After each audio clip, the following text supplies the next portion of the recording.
Command Toga, SRS runway, auto thrust is blue. 80 knots, thrust set. 5500. 31. Rotate.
Well, hello.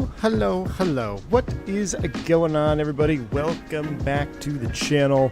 Day number 2 here. The sim seems to be running just fine. Knock on wood. Please don't crash, sim. I'm thinking more and more the issues yesterday had to do with the fly-by-wire on my PC than anything else, because as soon as I got rid of it, I haven't had any issues loading in, loading out. Maybe there was a conflict of something going on in there, but knock on wood, fingers crossed, all is well right now. We are sitting on the ramp in SBSV, an airport about 560 miles north of Santos, Dumont, and we're going to be flying down to SBRJ, which is going to be spectacular. Now, y'all voted for a nighttime approach, or excuse me, a nighttime departure, so it's early morning right now. It's about 4 o'clock in the morning. It's about a 3:30 van time. Early showtime, first flight out to get into Santos Dumont right after sunrise, which would make for an absolutely juicy approach. Right now they're landing 2-0, which is an airport or is a runway I haven't landed on yet. I normally like that circle 0-2 all the way around, but why not? 2-0's got kind of a cool RNAV. We got to fly past the airport. Procedure turn inbound. We'll be on the RNAV Echo 20 left. And it's going to be fun. We get to fly over Brazil World Update, get to see it from a little bit higher altitude. We did a little bit snooping around in the Duke a few days ago, but now we're going to see it from up high, as long as the weather permits. Right now, rain is kind of in and out of the area here in Salvador, but it should be awesome. Mateus, change livery for Latam and don't have 319 IEs. Nope, negative, Ghost Rider. The pattern is full. We're flying the superior airplane today. That's why we love flight simulation. We can fly what we want to fly. So, Northland Air, welcome to Commercial Pilot, sir. Glad to have you on board. Welcome to the channel. And who's see? Atul told us random failure stream when? Friday, maybe, allegedly. We'll see. I don't know. Zach, what's up, man? Good to see you. Lucas in the house. Thanks for the 5 Hey Iceman. Mr. V1, I'll be your first officer today. Azul doesn't have IAEs. Well, they also don't have 319s, so I guess you're out of luck twice. Thanks for the 5 Hey Iceman. Appreciate you.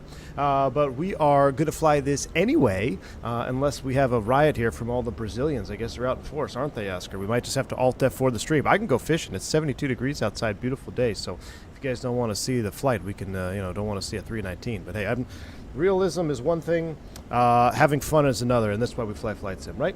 No pedal reversers, unsubscribing. I was just thinking about this the other day, actually last night. We flew the Fenix CFM for what, 2 years? And prior to that, the only 320 and X plane, the only 320 and X plane, the flight factor was CFM only for like an additional 2 years. I have had 4 years of flying CFM engines. I'm over it. I'm done with the CFMs. They're dead to me until we get the update where we get the 319 Sharklet. They got the Avianca 319 Sharklet. Yep, juice. American 319 CFM Sharklet, juice. Yep, we'll fly those again. But until then, I'm done. CFM is dead to me. They just sound so... Anyway.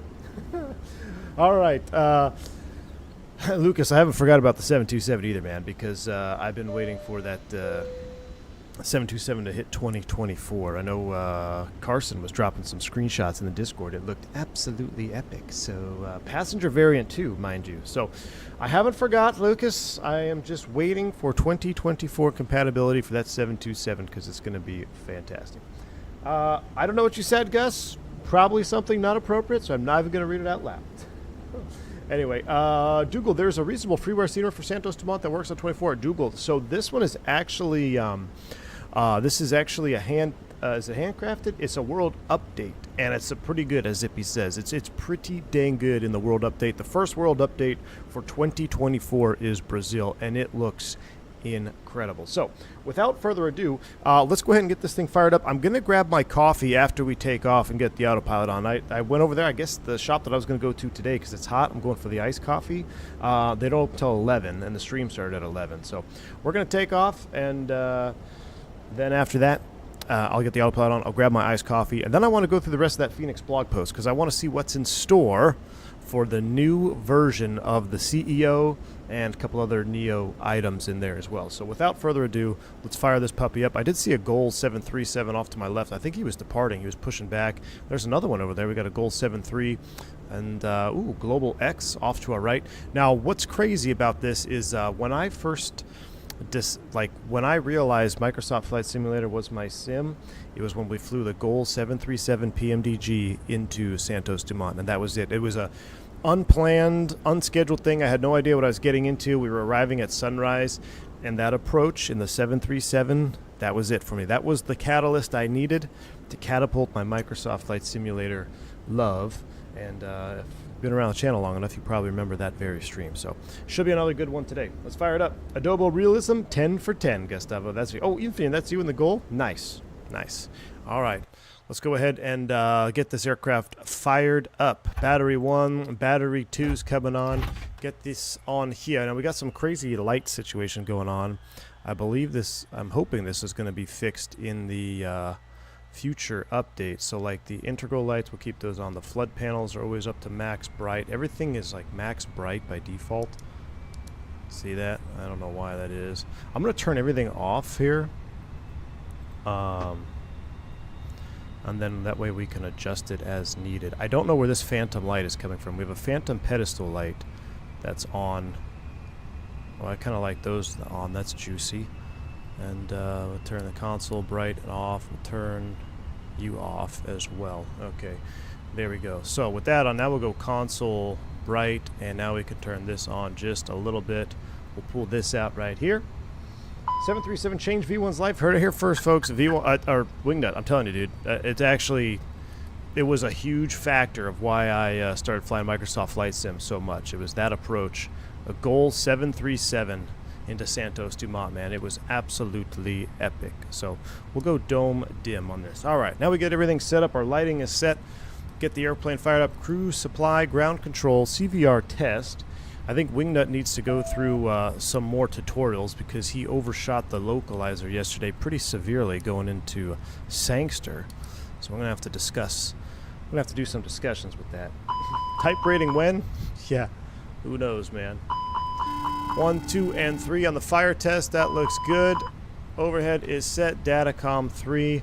We'll let everything else come to life here as she boots up. Lucas bunked in his auto roll already. 50. Hey, Iceman. Thank you so much, fam, for the massive super chat. I appreciate you, sir. I'm absurdly obsessed with about this airport. I've flown to it many other airport. Remember, Captain, pre-landing briefing. Auto brakes mid is just for redundancy. Do not float. Touch on the marks and max manual braking, max reverse. Indeed, Lucas. Thank you so much, man, for the 50. Hey, Iceman.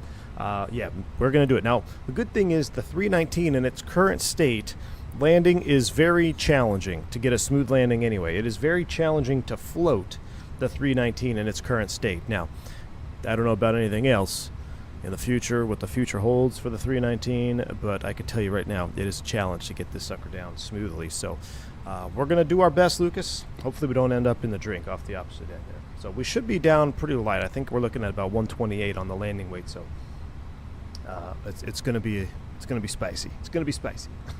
Last time I flew into St. Dumont, I overran the runway. Yeah, let's try not to do that today, huh? Let's try not to do that today. All right, FMGC, let's go ahead and initialize. Now, one thing I did do is delete my rolling cache, trying to see if that's going to help with the stutters on approach. I don't know if it will or not. Those have just started since Sim Update 1, so I don't know what that's all about. But 370 cost index, we'll throw 75 in there right now. We're going to be Azul 357. We're blasting off runway 10. Ground temp is 30. Man, it's warm down here, Gus. What's going on with the guys down here? It's from summertime. Departure runway 10. We're on the GED 3 Alpha to Ukaru. We'll throw that in the box. Insert. Arrival SBRJ. RNAV Echo 20 left on the Sina 1 Bravo. We'll insert that from the Gelut transition. That looks good. Beautiful all the way down. Let's go ahead and do our secondary. We'll do a quick initialization. Now, there's probably a better option close by. These runways aren't super long here. SBSV, SBSV.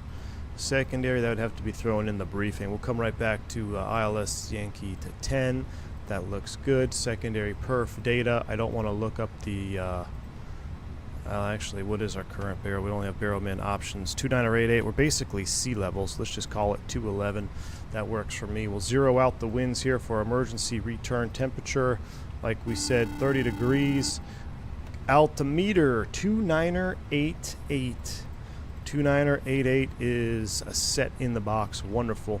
SBSV goes in the prog page.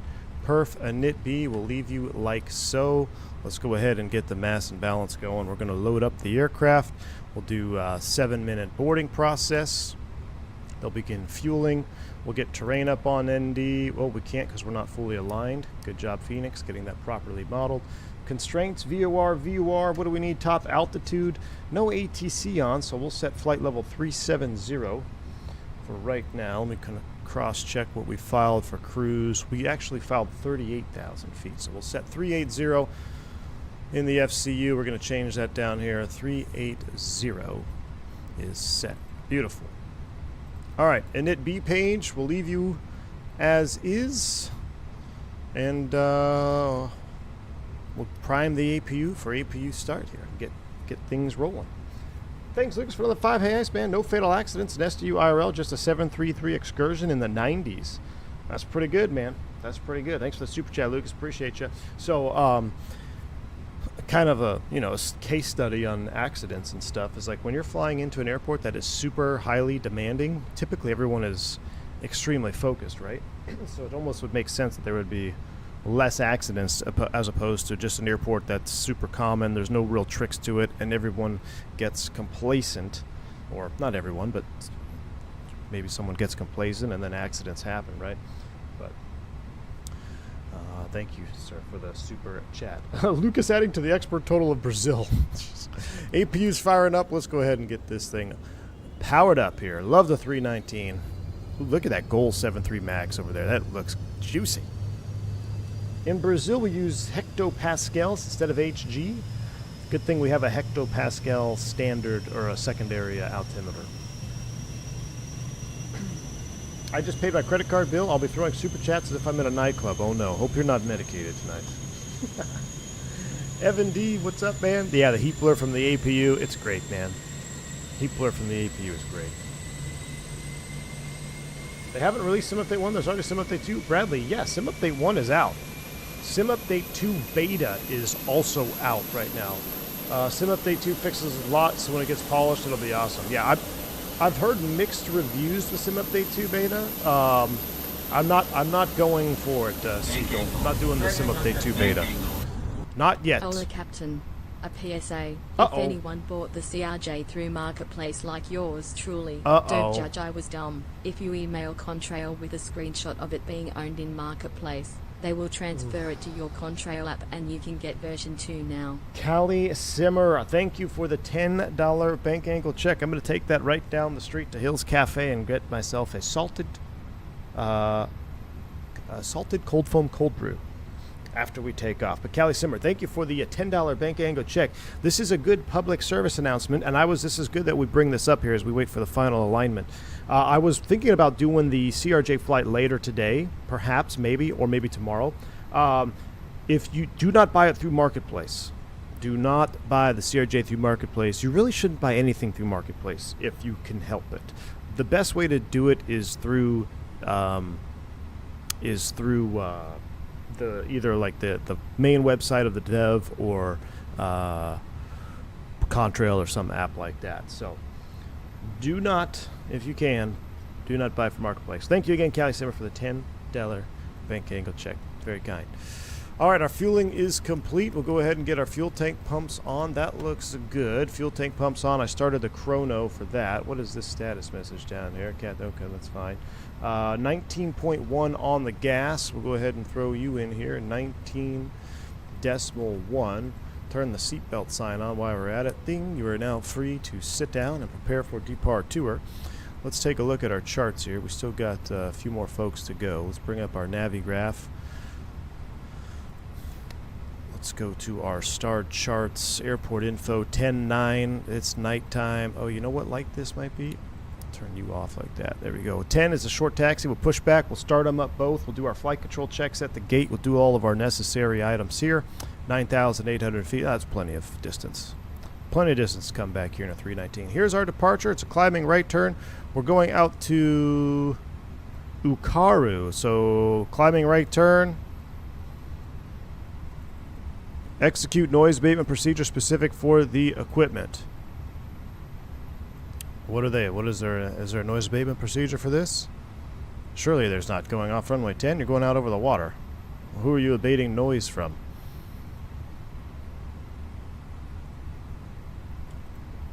Let me see. Ground departure. No. Ground charts. Standards. Nothing. Okay, well, we're just going to blast off as intended then. All right, we'll pull up this here. That's for our ooh, it looks like we're done boarding. So let's come over here real quick. We'll go to, yep, 118 and 118, boarding complete. We will send this to the McDo. Let's go do some perf takeoff. Runway 10 dry, flap optimum, force toga, yes please. Packs on, sync final load sheet. Sync the live weather. We'll calculate this data. The fish do not appreciate the noise. I guess so. Triple Dog dare you to do RNAV Yankee. What's one's the RNAV Yankee? I'll take a look at it in cruise, Zippy. All right, 40, 40, 43, flaps 1 up 0.6. We'll send those numbers to the McDo. Those all check out. 6.2. We must have an alternate. What's our alternate gas? Why do we have so much extra gas? Hour 24. Let me see here. Yeah, SBCT. All right. Alternate fuel, let's call it 6.0. Ah, there we go. That's why it's 4.5. 4.5 alternate, that looks a little bit better. With our alternate SPCT 1.7, 22 minutes extra gas. Beautiful. Speeds are up and running. We're going to 380. APU bleeds coming on. We'll disconnect, get the beacon on. Let's get ready to get out of here. Scott, thank you for the 48 months of support, man. Appreciate you celebrating 4 years of V1. Awesome streams. Here's to the next 4, Scott. Here is to the next 4, my friend. All right, GPU's off. Chocks and cones are off. Doors closed. Jetway's going away. Connect the tug, please. And we need to be on 22.8. 22.8, radio check. There we go. 22.8 is up. Salvador traffic, Zul 357 going to be pushing back here off gate 4, taxi runway 10. Lucas, thanks again for another 5. Hey, Ice, appreciate you. SDU is a captain's only airport, and since flights are so short, the approach briefing is already done on the ground or in climb after 1,000 feet. I would imagine, especially because it's probably only RJs that go in there in real life. Does Gold really take 7.3s in there? Maybe like a short field performance. Wingnut wants a flap 3 takeoff juice for the boys. Let's do it. Thanks again, Luke. I appreciate you. Yeah, I could imagine it being only captain-only landing, though. It is pretty spicy. Let's do a flap 3 over the water. Why not? We'll recalculate just for wingnut. Flaps 3, 42, 43, 45. There you go, man. Flaps 3 juice. Let's see. One thing I need to do is get rid of the cabin lights. Cabin lights are dead to me. Settings, sim settings, cabin lights. Off. Units, RAs are fine. I wanted to make sure everything is airframe. We have analog, metric standby, no LDEV, auto essential, nav and go around. No, we don't need DADEs. We're not that fancy. This is old school. We'll do 1,000 because we're going over the water. Should be normal. 1,000, 1,000, 1,000. All right. Now we are ready to go. All right, before start checklist. Windows, doors, and slides. Why are they still open? Closed and waiting for the armed here. What happened to this? Oh, that ain't gonna cut it, is it? There you go. I'm running my PC front case open just in case you guys make me nervous about heat. Doors and windows closed and locked, or closed and armed, beacons on, thrust levers idle, parking brakes on, 4-star checklist is complete. Let's go ahead and get out of here. We'll go ahead and traffic, Gemini 71 for pushing back facing. Chicago Pilot, thank you for the $10 super chat, man. Appreciate you. V1, can you share your current Moza settings? I got the AB9 last Saturday. Using settings from your videos, it does mean with Fenix landing much better using the recommended sensitivity. Very good, Chicago Pilot. Very cool, man. So the recommended Moza curve is in the Moza section of the Discord. It's the latest profile is the one from Team Vodka in the Discord. That's the one we're using. Man, we got all kinds of beacon lights going on here. But thank you for the $10 Super Chat, Chicago Pilot. I'm using the latest and greatest one that's been pinned. I think it's Fenix 320 on the latest software load. I can bring up my Moza just to show you what I have to just in a minute. But I hope you're liking it. Hope you're enjoying it.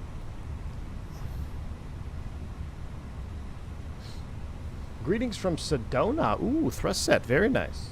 Very nice. Pushback complete, set brakes. Brakes are set, clear disconnect, show me the pin out front. Thanks for the push. No auto ATC squawk, by the way. We'll go TARA, transponder is on 2,000. We got to accept our final load sheet here. Do we have any jump seaters? Let's see. Receive messages, load sheet, accept. Oh, we do have one jump seater. Lucas is on the jump seat today. Lucas is set, ready to go. Wingnut dropping the 10 gifted subs. Wingnut, thank you, my man. Thank you so much for the 10 gifted memberships, dude. Very, very kind. If you want to see Flaps 15 landings on a 737, make sure you check out Full Flap Simulations. Good friend of the channel. He's got about 72 different accounts. You never know which account he's going to respond from, but his YouTube is Full Flap Sim. Check him out. Starting engine 1. Here we go, man. We're going to have to fix that steak you made yesterday, man. That was a fail. We got to redo that lesson. Turn in 1. Here we go. I hope I turned the bleed on.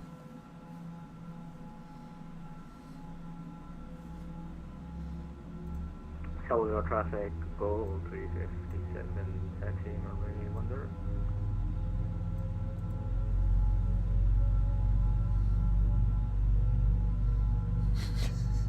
10. AFO, nice. Salvador traffic, TAM 3613, taxi runway. Lucas, another 5 0 AIs. Appreciate you, sir. Gold uses 73738s. Azul uses E195. Ooh, I need an E195 in the sim. And 320 Neos. Latam uses 19 CEOs. 320 CEO can be used, but are limited to 145. Aha, weight restricted. Wow, I'm surprised they bring all those big jets in there, man. That's crazy, Lucas. Thank you for the super chat, man. Appreciate you. Our AFO says our operator doesn't have cockpit jump seat privileges, so we'll be in the back. It'll be on 15A, AFO, 15A, which is right about here. Like I said, we're going to do 2 engines here at the gate. There's our bus transfer. Wait for the Avail light, and we'll go ahead and start 2. We got to do a warm-up anyways. Here we go. Starting engine 2. Maddie K with the 5 gifted memberships. Maddie K, thank you, dude. Very, very kind. If you pick up a membership from any of these fine, fine folks here on the channel, make sure you shout them out and say thank you. Casey Oler, good afternoon, sir. Welcome on board for early morning departure out of Salvador. Not to be confused with San Salvador or El Salvador. Thanks again, Maddie K. Are you excited for the big Fenix update? Yes. Garen, we're going to go over... I only read like the first couple paragraphs of the update. We're going to go over the rest of it in cruise because I want to see what's going on. I need scenery. Hey, when I can start getting sceneries in 2024, I'll do it. I'm not... What's crazy is what happened to all like, oh, if you own them in 2020, there's no... You can just get them in 2024? Because like they won't let me install them. I have a couple other sceneries, but it won't let me install them into 2024. And I'm not going to throw 2020 sceneries in there that aren't updated, so... Eh. Did you hear dogs barking on startup? You sure did, man. Alright, there's our Avail light. We got 2 good starts. Engine mode normal. Arm the spoilers. Flaps 3 juice. Look at that 7.3. Oh. We got a Goal. We got a Latam. So much juice in this little airport this morning. Alright, we got flaps 3. After start bleed. That a dome light's coming off. Let's do our flight control check. Flight control check. Full up-ish. Full down, neutral. Full left. Full right, neutral. Rudder, full left. Full right, neutral. We need to be up 0.6 on the trim. A-Rot's not here. We could go over the trim if he needs more trim lessons, but I think he's got it. Up 0.6 is set. That's not how you set it IRL. In the real world, you would set it down here. So really our CG number would be about 28% CG set because there's 30, there's 25, 26, 27, I guess 26, 27, 28, 29, 30, somewhere in there. And then I would verify, and you're looking at this arrow right here. And then you'd verify with the flight control page over here, 0.6 up. You don't set it this way though, or else you run off the end of the runway like Team Hat did many moons ago. All right.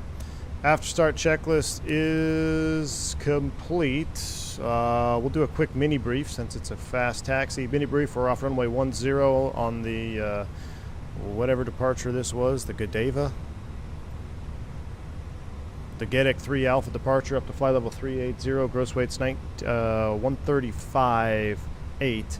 Fuel on board 19,000, 142, 145. Flaps config 3. No questions. All right. Taxi checklist. Gross weight comparison is complete. Pitch trim is 0.6% CG set. V1, VR, V2, flex 142, 143, 145. Toga set. Flaps config 3. Config 3. Flight controls checked. ECAM memo. Takeoff.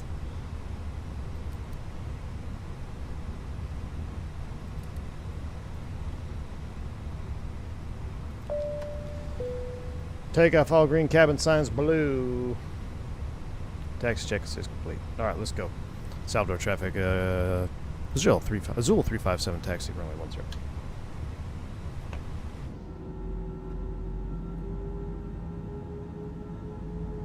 What should we do if IDG oil overheated? IDG disconnect. Hot lock. So the IDGs are the easiest thing to remember when you press the push button. Hot lop. High oil temperature, low oil pressure is when you would disconnect an IDG. And as directed by the ECAM. I want to see this goal blow off here. Brake check. Pressure 0.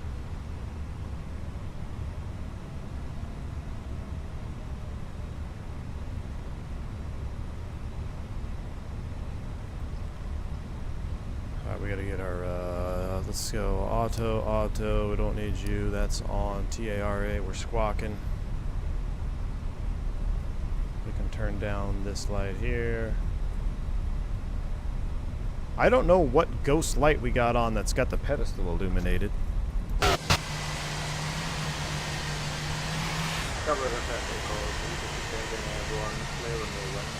We got a goal, we got a guy. Ooh, we got a Pepto-Bismol plane.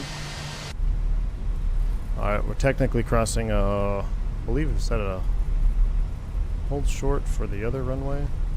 No? I'm not sure what the runway. Maybe that's they want you to hold short over here, I guess, for something.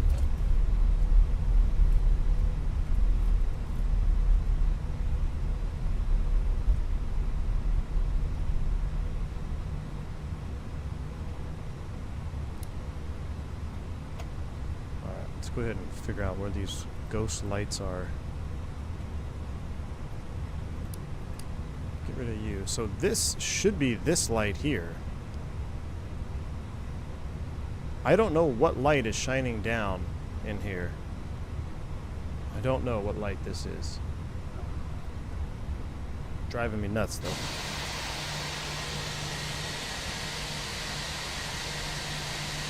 No, you were to hold there when no one is on final. Ah, okay. Rip. It might be a dome light bug, Matty K. But I don't know, because the dome light works. I'm not sure. Oh, passenger cabin light? No, passenger cabin lights are off. See, passenger cabin lights are off.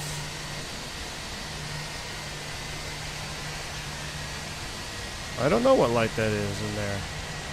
Salvador, traffic is 357, gonna line up and wait on my 10. Cabin lights are off. So I'm not quite sure. Line up and wait.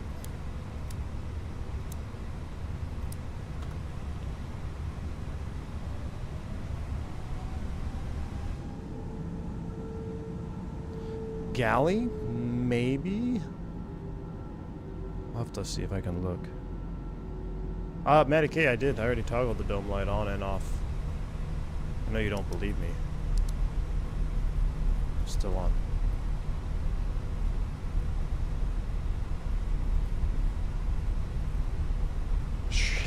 Cheryl didn't turn off the galley light. Second officer reading light? Nope. You mean like the jump seat reading light? Let me take a look. Let me take a look. You might be right, actually.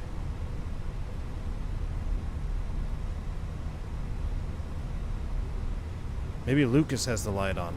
Salvador traffic, PAM 3613, passenger 1600, make the right hand here. Salvador. Nope. That's not it. Start pulling light breakers.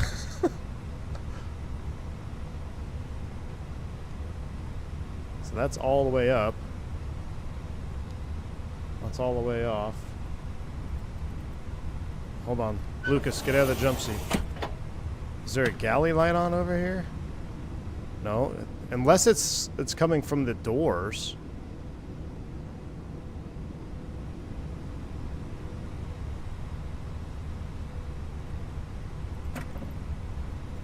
Alright. Sit back down. Where the heck is this light coming from? No bulbs are illuminated.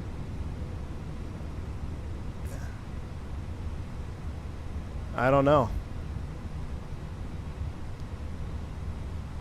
Your tray table is illuminated? No, that's because of this light right here, see? That one works. Is there a light switch in the 320 cockpit that I don't know about? That's... Wait a second. What? Now it's off. Which one was it? It was this. It was the third officer's reading light. It was this one. So this would be the second officer jump seat, and I guess because there's a second jump seat over here, or maybe that is the second. Is this the second officer's? It's this one. There's 2 reading lights. I did this one, not that one. Hey, crisis averted. My goodness. All right, he's ready to get out of here. Salvador traffic, Azul 357, departing runway 10, Salvador. All right. This is going to be juice. Spool him up 50. Should we do it from outside view? Check airman light. That's a good one. Let's do it from outside view. We'll spool him up 50 from right here. Yoga's in chat. Callie Simmer, let's not end up with min fuel looking to fix a light. I know it, right? That airplane crashed like that. Yoga. Here we go.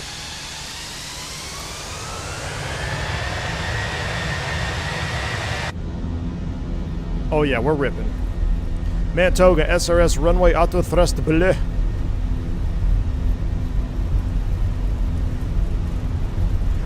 Thrust set. Simulations. 100 knots, check.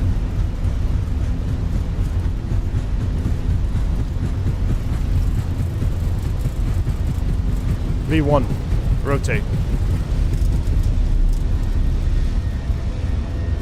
Positive rate, gear up, navin, fly with. Get it, baby, get it. Oh, that is awesome.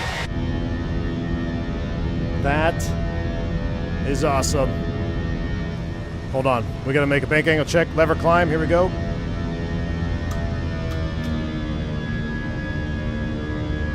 Goodness, we are so back, Andy. Oh, the reflection bug is killing me. Oh my gosh, we're stalling it.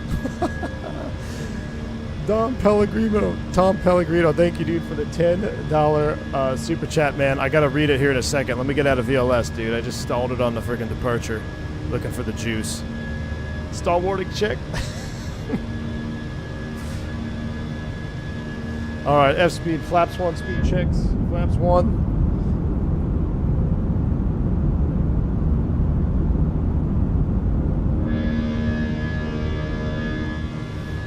My goodness.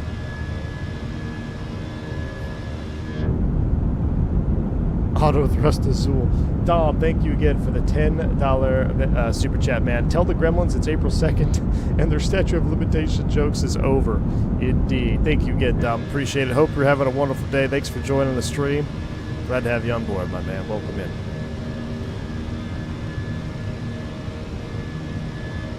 All right, here comes S speed, flaps 0. Oh, look at the nav light glow. Oh, come on. That is so sweet. VLS is shooting up there. Beautiful. Outside air temp 26. No anti-ice required. All right, we're thrust, climb, auto thrust.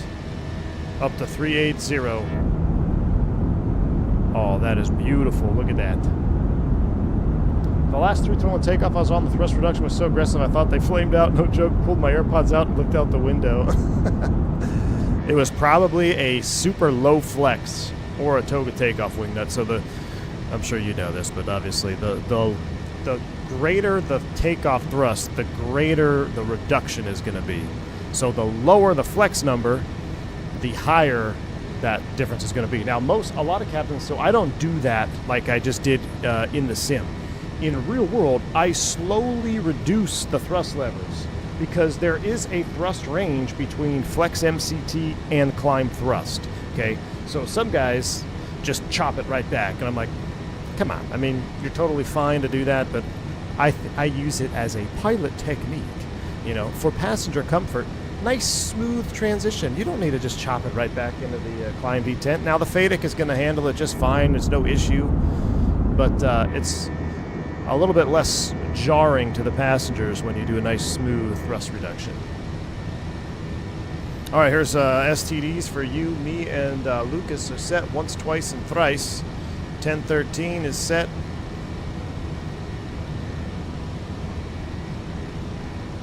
Pretty much straight out departure here. We got a little bit of right turn here at Gidik. We're going out feet wet though over the water.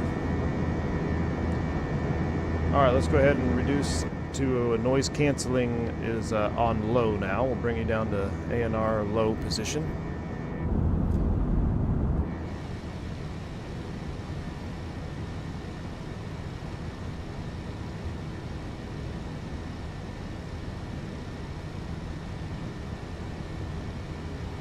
And there's 10,000 feet. We'll kill the lights. Oh, we forgot to turn on our other takeoff light. That's okay.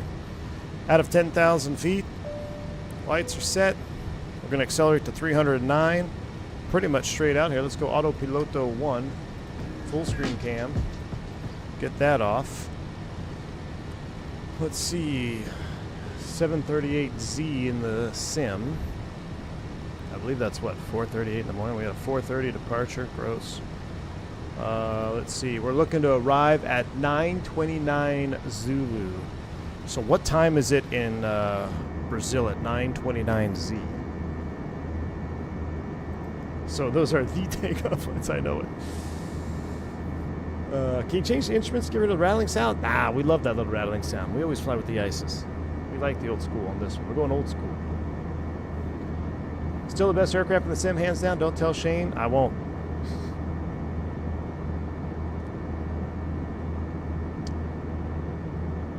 Lucas, thanks for 10. Hey, Ice. Fun fact, goal, 738s can take off with up to 177 passengers, takeoff bump 27K, and flaps 25. That's pretty sweet. It was a goal that asked Boeing to develop the short field package to operate 738s into SDU without weight restrictions. That's very cool, man. Wingnut, do you have any short field performance packages at your operator? What is a short field performance package entail? I've seen the option in PMDG. Is it just like brakes and vortex generators and stuff? Like what? I wonder what it is. Speaking of, out of 10,000 feet, we'll go ahead and copy the active RadNav. Nothing to get rid of. Progress page SBRJ goes in there. 644 miles. Delta Operations is on COM 2. Beautiful. All right, we're cooking with gas now. 310 on the climb out. Here we go. We've got 4 SFP jets, and all the 900 ERs have it by default. Oh, very cool. Very cool. Passenger comfort. Someone needs to teach Contour ERJ pilots to flare on landing. I've never been on a Contour ERJ. Is it? Are they an actual? Are they a 121 operator? I've seen those 145s around. I actually saw a few in Dallas. Baruchus, what's up, man? Loving another great bus flight. Delta Tango, welcome in. Thanks for the 24 months of support. Absolutely. This is going to be a good bus flight. We haven't had a full sunrise in quite some time, so... Ooh, that's loud. I'm looking forward to a full sunrise approach here, but I guess when there's nothing to look at, we'll step back and go...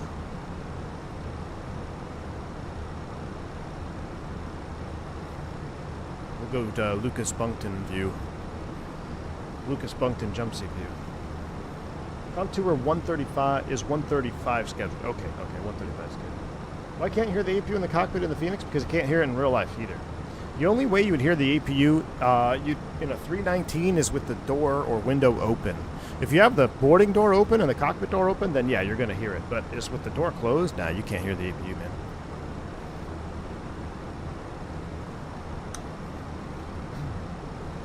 Check out Full Flap Sim for a full rundown of the SFP. Really? Do you have a video? Can we watch it? Do you have an SFP video, Wingnut? We'll throw up some in-flight entertainment for Wingnut Sim. I'll post a link for you guys.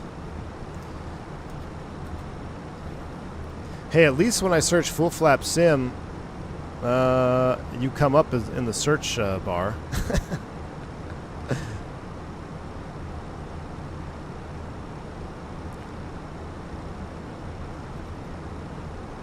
If you want to learn Boeing 737 operations, head over here to this channel.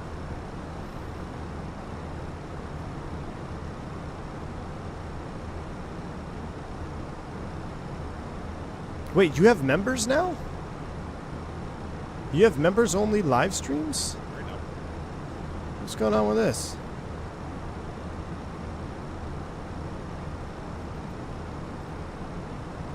We took a Goal 737 into Santos, Dumont. Very cool.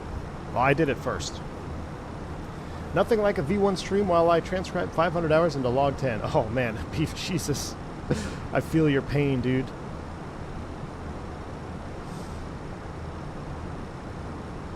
That's an improvement for a while. Full Flap Sim brought up Big Sim's channel.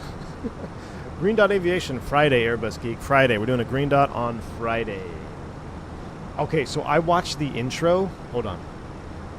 Have you guys seen this? Is this Nabil Airframe Films? I don't think he's here right now. But the latest Green Dot video intro is amazing. Let's see. Yeah, we gotta watch this. Here, real quick. We're not doing a Green Dot on this one, but let's turn on our A&R headsets to medium. A&R headset to medium is selected.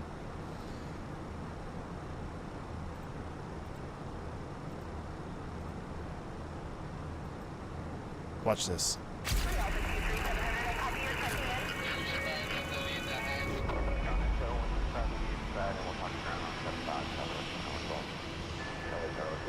We need an A340 to fly this.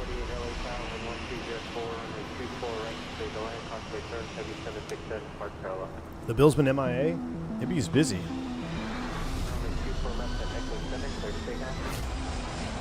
Dude, crushing it.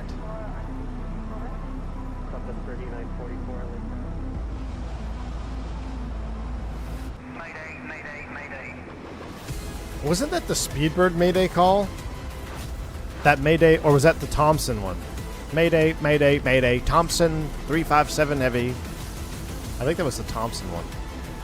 How did he get 3 gear to come down on the Latin VFR? That is so sweet. How did he get that to happen? I can't wait to watch that. We're going to watch that sooner than later. Maybe not Friday. I've got some more juice planned for Friday. Callie Simmer, you watched it? I haven't watched the last 2 because I've been waiting to watch them live with y'all.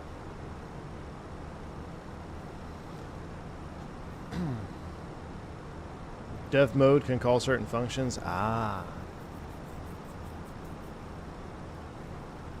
We haven't watched the 707 video yet. That's the one we're going to watch next, the Avianca 707 video. And I think we're going to watch that one on Friday. Like we're going to find that on Friday. The fact they found that pin at LA Beach is amazing. What? What pin? Tolus is reserved for Friday. A tool? Not... I don't think it's going to be Tolus. I think it might be something else. I don't know. I can't say yet. I can't say. I have to do some studying. Some sneaky stuff. 4 months till IM2. Oh, wait. Oh, 2 years. Now, RNAV Yankee, do it. RNAV Yankee. All right, Zippy, thanks for the 20 months of support. He wants me to do the RNAV Yankee. Let's take a look here. Let's go back to SBRJ. Let's look at the all charts approach. RNAV Yankee, he says.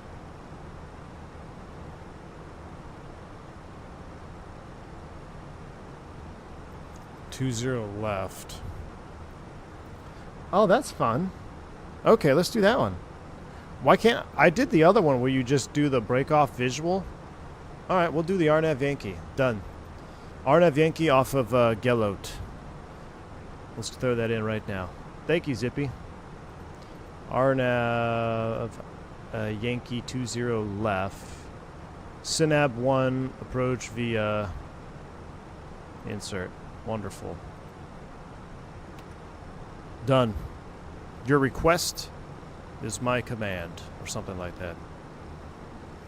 When are we watching the 340 video? Oh, the 340 one? I'm not sure when we're going to watch that one. The latest one? We're going to watch the 707 video next. That's the one up next, Jeremy. The gear pin. Oh, what? Stop spoiling it, Callie Simmer. I don't know about a gear pin. Now you just... Callie Simmer, you're in timeout. We have a saboteur in chat. I haven't watched it yet. With some saboteurs in freaking chat for Callie Simmer. Just saboteured our whole plan. My goodness.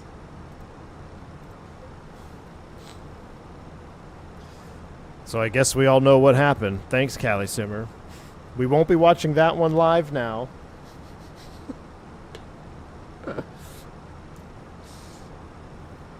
Timeout, Cali Silver. Oh, man. Lucas, another 50. Hey, Ice, my man. Thank you for the super chat, dude. Appreciate you. 737 short field performance changed the angle of the spoilers from 33 to 38 degrees to 60 degrees by extension of the actuators to aid slowing down, plus changes to the slats and other things like the tires. SFP became so good that it's standard 900ER and all max variants. Bank angle. Wow. Bank angle. 1,000 apologies. Thank you, Lucas. I Here another appreciate the latte information on and me. the 50. I'm sorry. Hey, Ice, Don't man. ban, please. Very kind, Lucas. Thank you so much, dude. At Callie Simmer, thank you for the $10 bank angle check. 1,000 apologies. Hey, no worries, Callie Simmer. It's okay. Now we just all know what's going to happen, so I guess we won't watch it. No ban. I was just messing. Thank you, Callie Simmer, for the $10 bank angle check. Appreciate you. Delta Tango. I know Lucas is here with the knowledge drops today. Check out Lucas Bunkton Simulations, apparently. He got more info than Wingnut had. Jeez, Wingnut, you're slacking.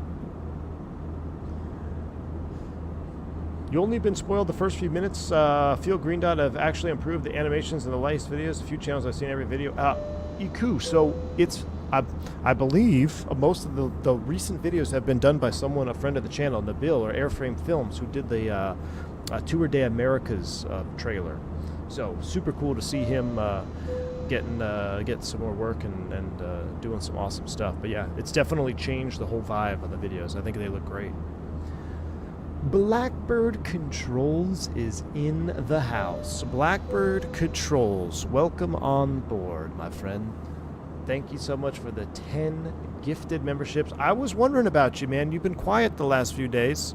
Just making sure you're okay. Hopefully no strokes. Hopefully everything is A-okay out there at the Blackbird HQ, man. Appreciate the 10 gifted memberships. If you pick one up from Blackbird Controls, shout them out, say thank you. And the best way to say thank you to Blackbird Controls is stop messing around and just go to his website and get yourself some Honeycomb Bravo mods from Blackbird Controls. He's got 737 Gold. If you want to fly the 737 MAX Gold into Santos Dumont, you need to do it with the 737 MAX levers. I promise you, you will not be disappointed. The highest quality, best Honeycomb Bravo mods that you can buy on the market. Better than a whole bunch of them that are out there. Speaking of SFP, I landed one of our twatters in Youngstown, Ohio a couple weeks ago with a 22 gust 2.9 headwind, stopped at 250 feet. That's awesome, man. That's crazy. And the RJ BAE levers have launched. That's right, AJ. That's right. Have to head out. Happy landings, everyone. I'll be watching this later. All right, Delta Tango. Well, enjoy your evening, my friend. Thank you for tuning in. Have a good one. Favorite landing airport? Man, there's so many, Antonio. It's hard to just pick a favorite. Portland, Maine, Harbor Visual is a fun one. I mean, DC is always fun, although I don't want to go to DC right now anytime soon. Salt Lake City is underrated, I think, because, you know, it's a long runway and there's not really a challenge per se, but as far as visually appealing, I've been doing a lot of Salt Lake the last couple of weeks. And man, coming in there, sunrise, sunset, just beautiful. The mountains with snow, beautiful terrain. So that's always a pretty one. Anything on the West Coast is pretty. LA at sunset is stunning. There's just too many to name, dude. Jackson Hole, yeah, haven't been up there in a long time, but that's another one. My favorite airport to land at is DFW, though, because that means I'm home. Most likely. Unless it's a penalty lap. Don't like doing penalty laps. What's your joystick sensitivity? I have a Thrustmaster magnetic base, and I'm having sensitivity issues with the Fenix. Jefferson, I'm on the Moza AB9 base, so my sensitivities are all going to be different. I have a linear sensitivities in the sim, so all my stuff is set up through the Moza AB9 software. I'm trying to remember what I had with the magnetic base. I think it was like a 10 curve, 10 and 20 curve. Does anybody remember what we used to have for the magnetic base? Jeremy, text me for my next Salt Lake trip. Hey, man, if I can get an overnight, I definitely will, Jeremy. I definitely will. All my trips have just been turns in and out there. So fly in, fly out, fly in, fly out. But I don't know if you caught it yesterday, Jeremy, but man, I had some airport appreciation time, and I walked around the terminals and stuff. Salt Lake City is a fantastic. Like this, the new Salt Lake is just it's amazing. The terminals look really nice, a lot of good food options, really nice airport. What are penalty laps? So say you're on a 4-day trip, and on day 4 you fly LA to Dallas. And then you do Dallas, Atlanta, Dallas. So the penalty lap would be the Atlanta turn. So you think you're home, but you're not, because you still have to go do a turn. We call those penalty laps. Blackbird HQ is 30 miles north of Salt Lake. I'll agree, it's pretty when it's not covered in terrible air quality. I thought there was no... I thought the air quality would be good out there in Salt Lake. No? SLC is no Dulles International Airport? Yeah, Dulles. Stay away from Dulles, Tyson. Gross. All right, how are we faring up here? We're climbing up to 380. We are looking good. 500 miles out. Oh, look at that. Look at the lighting. Oh my goodness. Look at the lighting of the city below the clouds. Chad, this is real life. That is real life right there.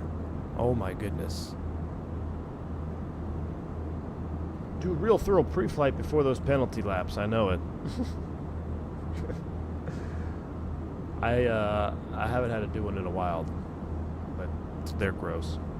Takes forever to get from TSA to the gates in Salt Lake. See, now I haven't had to do any TSA to Salt. I haven't had to go through security. Like I said, they're just turning in and out of there. So can't speak to that. You know what airport I really kind of starting to dislike is Seattle Tacoma.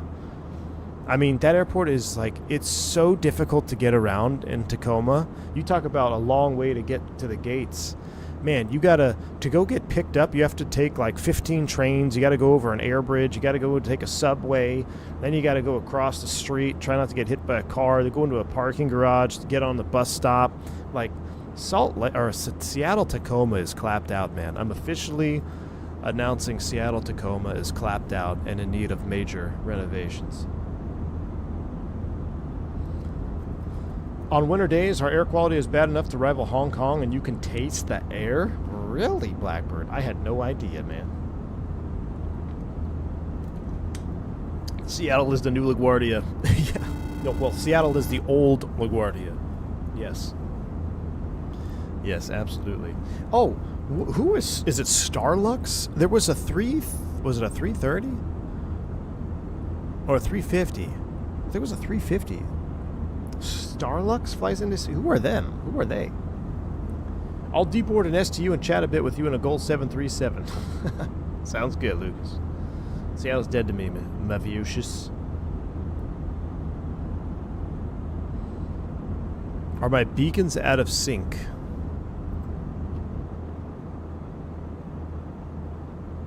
Yeah, I don't think they're supposed to be synced. You have a top beacon... and a bottom beacon, right? So there's the bottom beacon there. I don't think they're supposed to be synced. Are they supposed to be synced? I don't know. You guys tell me. I don't look at this view very often. That's why I like to do it in SimView. Chaz was Portland. Yeah, that was Portland. Starlux is a Taiwanese airline. Really? I had no idea. Alright, once we level off here, I really want to get coffee. Let me text the wife. Let me see what she's up to. I know they're doing co-op today. Let's see. Oh man, my phone's gonna die. Not good. Oh, Q8's an X-Plane 12 right now?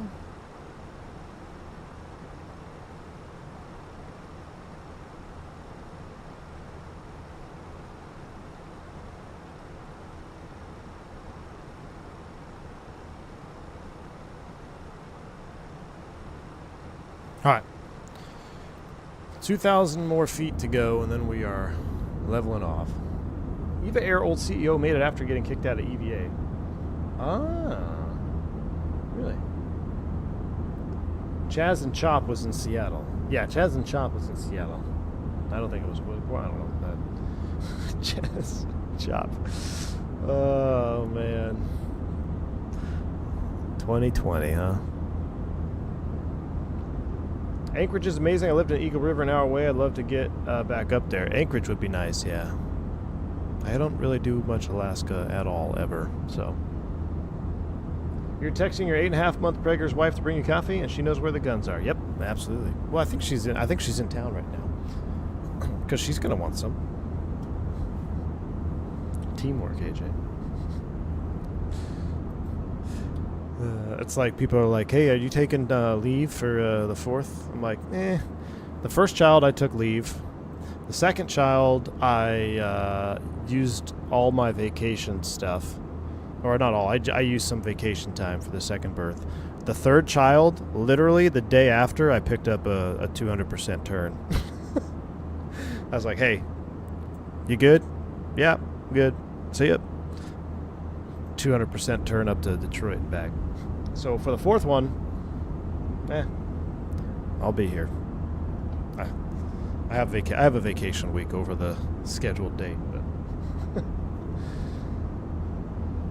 I'm going to fly the 320 sim in the new pilot training center at Salt Lake. Thanks for the contact. That's very cool, Jeremy. That is awesome, man.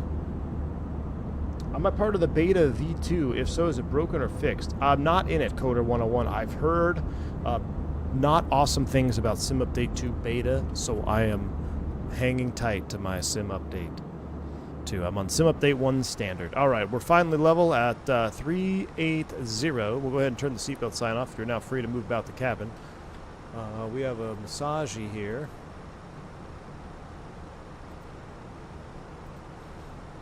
Azul Ops. What? 910 minutes? Must have did something wrong. That's not correct. Alright, we're leveled off. We got about 90 minutes to go. Look at the Milky Way galaxy. Let's go ahead and... Oh, yeah. Sunrise view? Or where do we park it? Yeah, sunrise view. Sunrise view. Where are you flying at night? Isn't it daytime in Brazil? It is, but I had a poll at the beginning of the chat, and they wanted to see a nighttime departure with a sunrise arrival, so hopefully it was dark enough. Because flying at midday is 100% mid. No one likes flying at 12 noon. Plus, we're over the water, so there's nothing to see. Where were we? So we need to go back to this.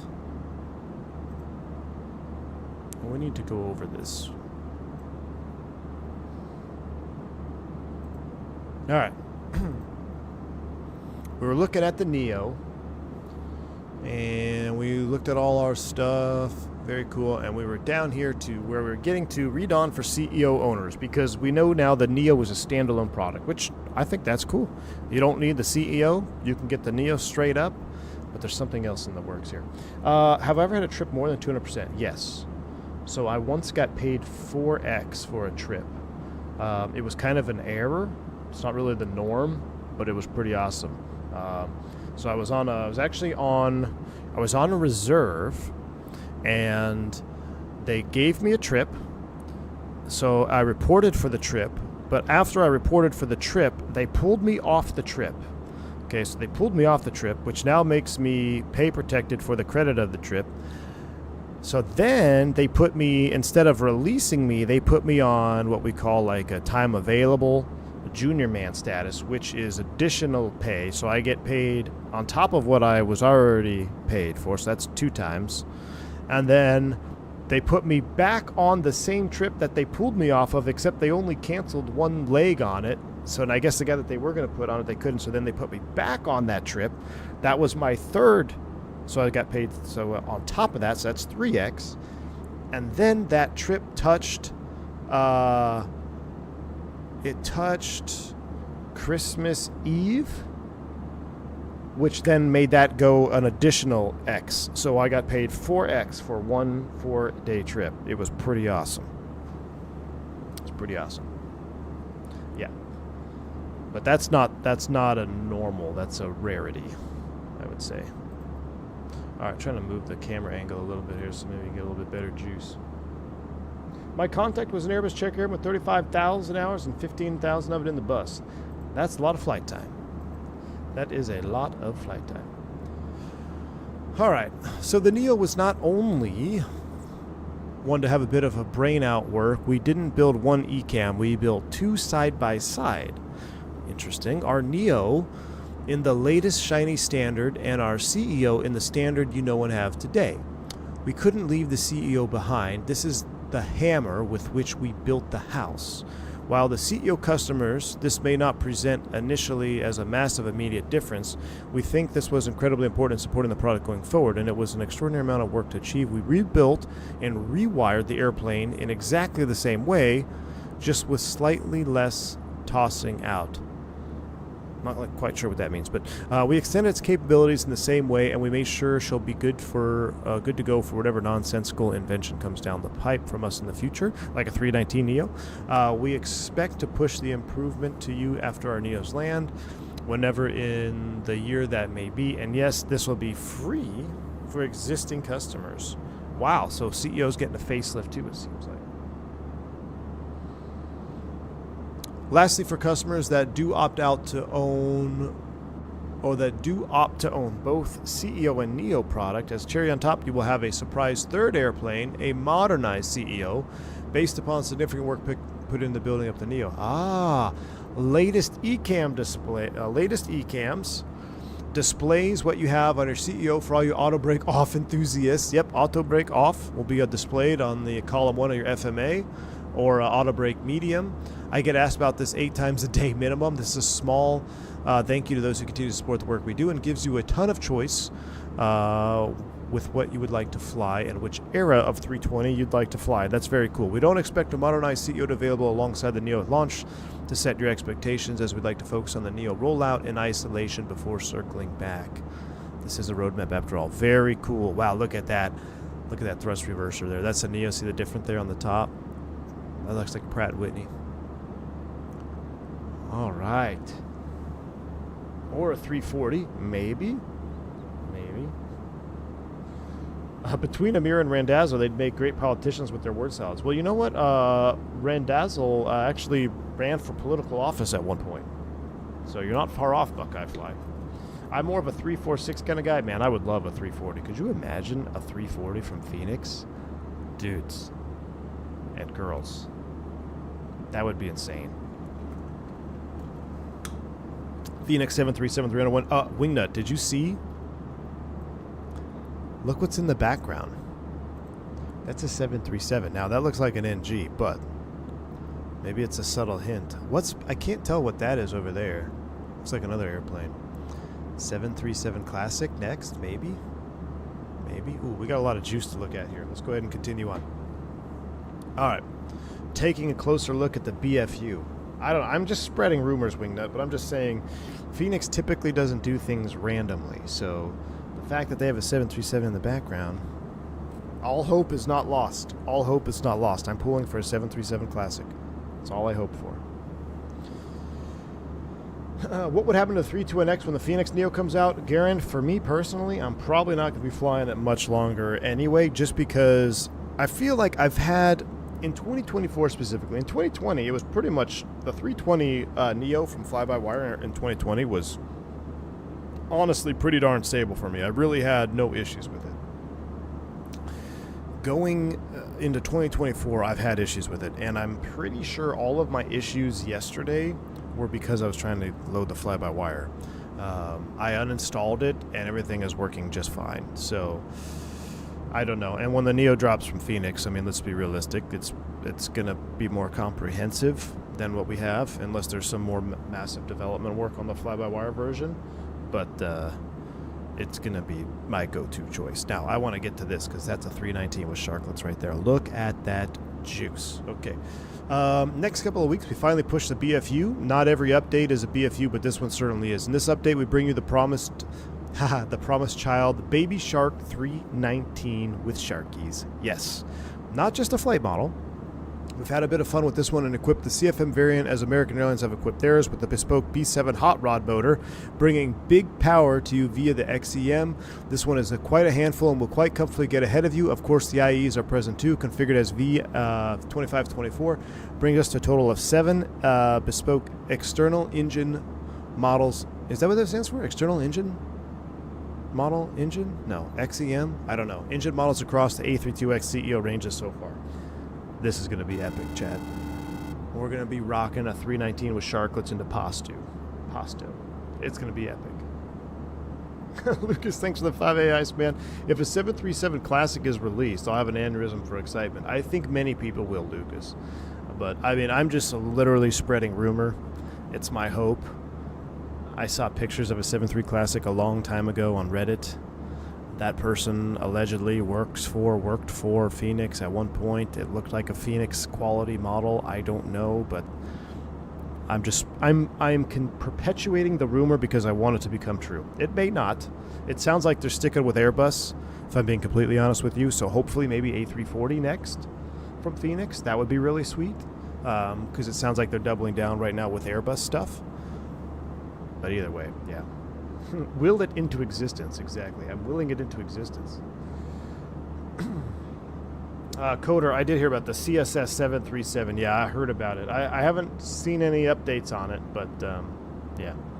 What's up, Jets? No need to spam the chat, man. Welcome in. Glad to have you here.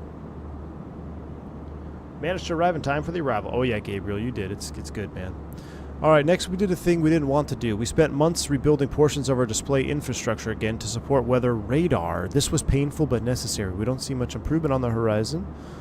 Like to have the best experience possible. Weather radar will roll out in the next update. Look at that. Now we're cooking.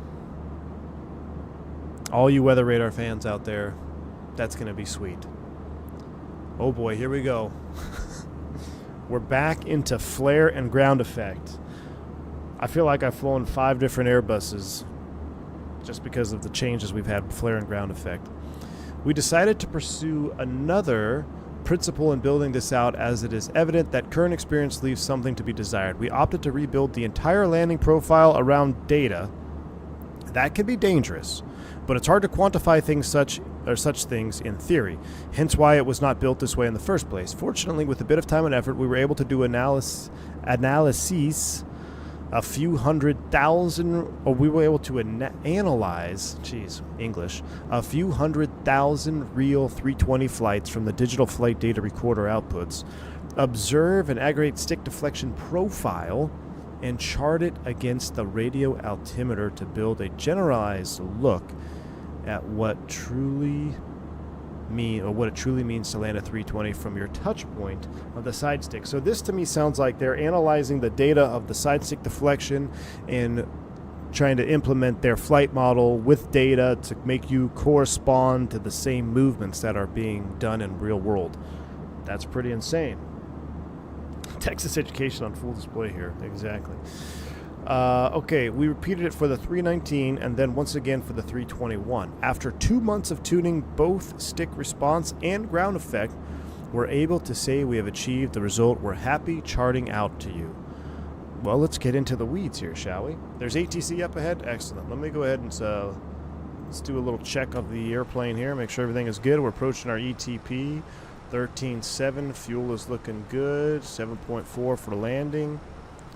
We are cooking with gas right now. What a beautiful sunrise going down the coast of Brasil. Look at that 319 shining there in the early dawn hours.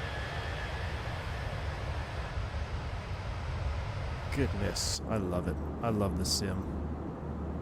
All right, let's get back to our readings here. We're getting into the juice now.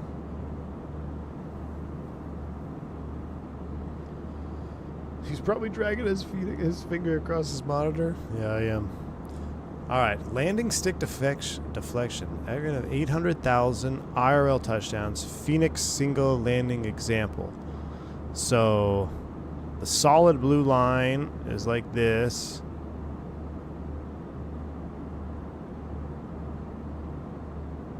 Side stick pitch degree, so that's your pitch, right? So the real airplane, not a whole lot of pitch. It's following the data, I see.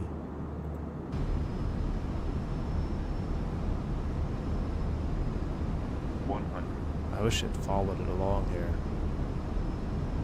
50, 40, 30, 20, retard.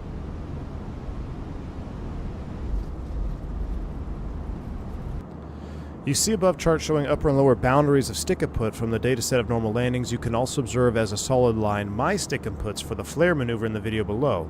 So that was his inputs in the flare maneuver. Very cool.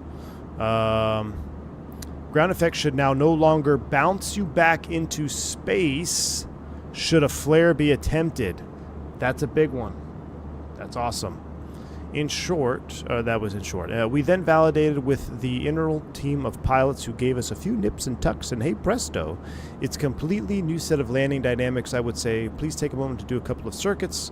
The thing behaves differently, so expect this and go in with an open mind, but overall more natural. Okay, so I guess gone are the days of running that side, pulling that side stick back for the flare and then floating down the runway, which was very prevalent in 2020. I thought 2024 was pretty good here for a while. I think the 319 is a little bit extra hard to land, but I'm very excited to try this out. In line with the above, we also observe similar data, some ways to improve fly-by-wire tuning, response curves, and dampening. All have been adjusted, and a departure from the norm we will, with BFU, recommend a completely linear sensitivity on both pitch and roll.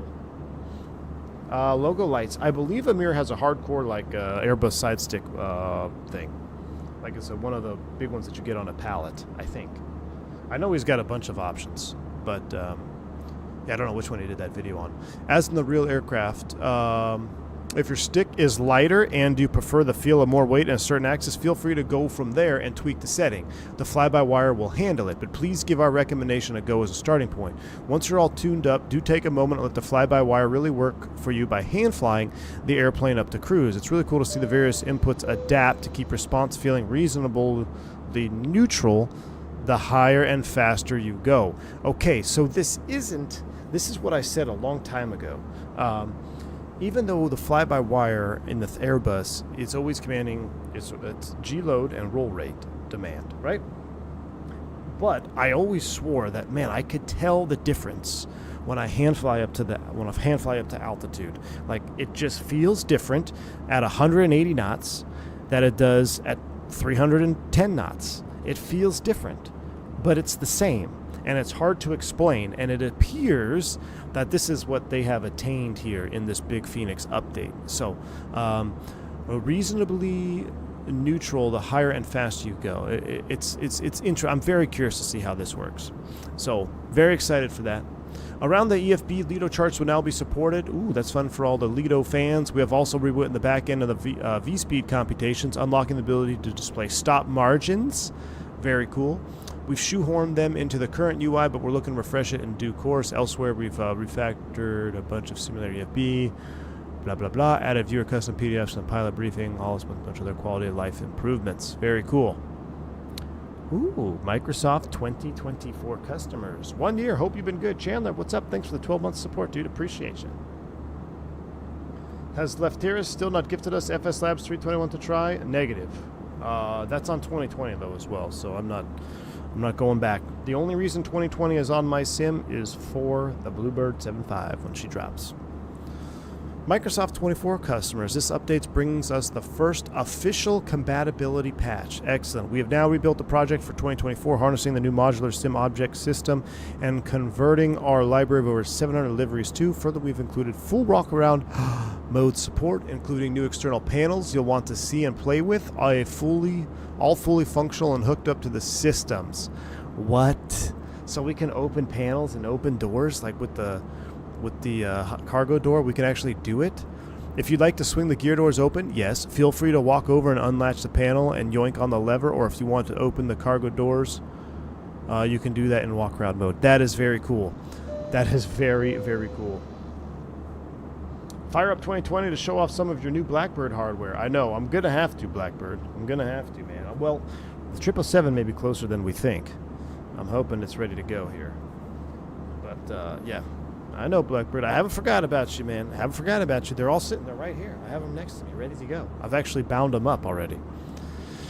A bit deeper, but the refueling panel is now also functional and present. Pay attention to the various limitations of what you're messing with, though, as is the way with these things in Phoenix airplanes. Things bugs may not be. A good example to make sure the 320 is on level ground.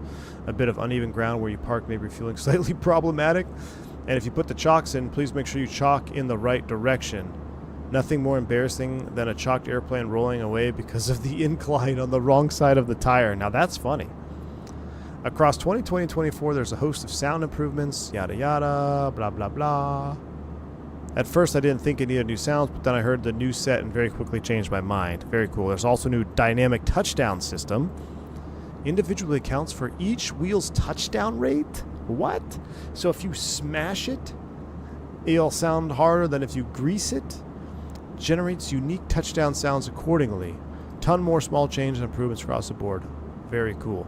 I appreciate this is very information dense post. Yep, and it takes a lot. There's a lot in it. Yes.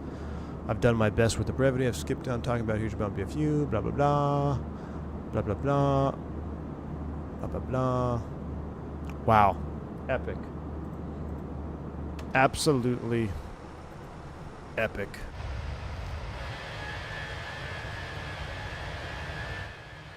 So, I can't wait. I can't wait. Will Long, thanks for the 2 months of support. How epic is that? Happy 2 months. It's going to be so much fun, dude. I'm going to open up all the... GSX is dead to me. I'm going to be my own GSX. I'm going to go out there. I'm going to chalk my airplane. I'm going to open my cargo doors. I'm going to refuel the airplane. I need to catch you on voice to show you a binding trick to make the reversers behave better when stowing. Ooh, Blackbird controls. All right, unless I already did, I might have forgotten. Blame the stroke. Nope, you haven't told me that. I will have to check it out. We have to get back on some Black Hawk Down ops. Get Wingnut in here, and we got to do some more Black Hawk Down ops, man. Garen, what's up, dude? It said something about new cockpit sounds. Does that mean avionics and pack sounds will be improved? I guess so, Garen. It's hard for me to say that, oh, it needs new sounds. Kind of like Amir was saying, like, I really don't know what can be improved. I think the sound set is pretty freaking solid here from Phoenix from the get-go. So I'm not sure what they changed, but apparently it sounds like it was an improvement nonetheless, right? Chris Levin, what's up, man? A discussion arose on another video. When do you turn the beacon on? After you get push start or until you start moving? It's going to be SOP. We turn the beacon on when we are ready for push and start. So paperwork goes out the door. When all the doors are closed and armed, that's when I turn the beacon on. Or if everything is closed and armed and we have one cargo door open, I'll turn the beacon on to make sure the guys hurry up. As long as the beacon is on before you push, that's how it is in our checklist. That can vary from SOP to SOP. But typically I wait for all doors and windows to be closed and armed, then the beacon comes on. Do I want 24 on the Sim Update 2 beta? I do not. I am on Sim Update 1, Fruity. This is Sim Update 1, and we're headed to the World Update Brasil. That is where we are headed this morning. The sun has come up. My phone is almost dead. Did the wife ever text me back? No.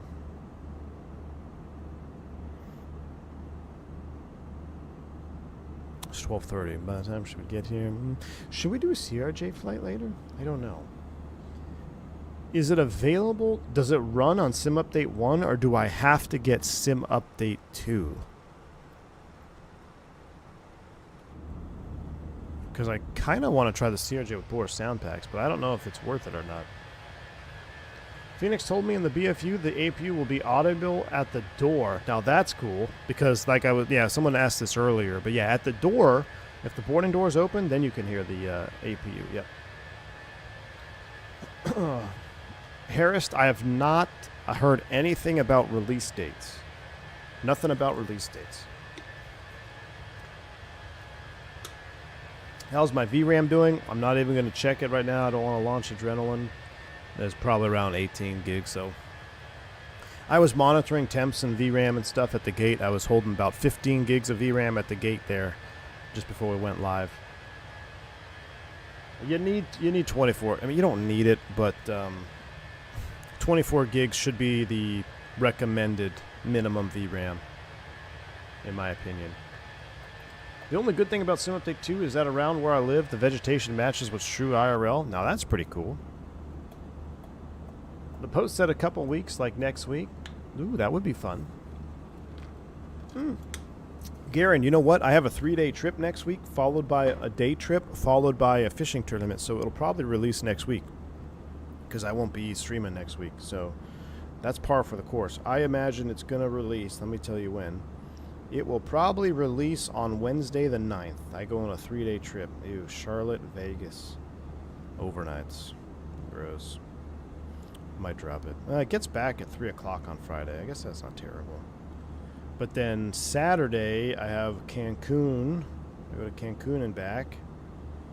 Might do Tour de Americas. I also do go to Cancun this Saturday. We might do...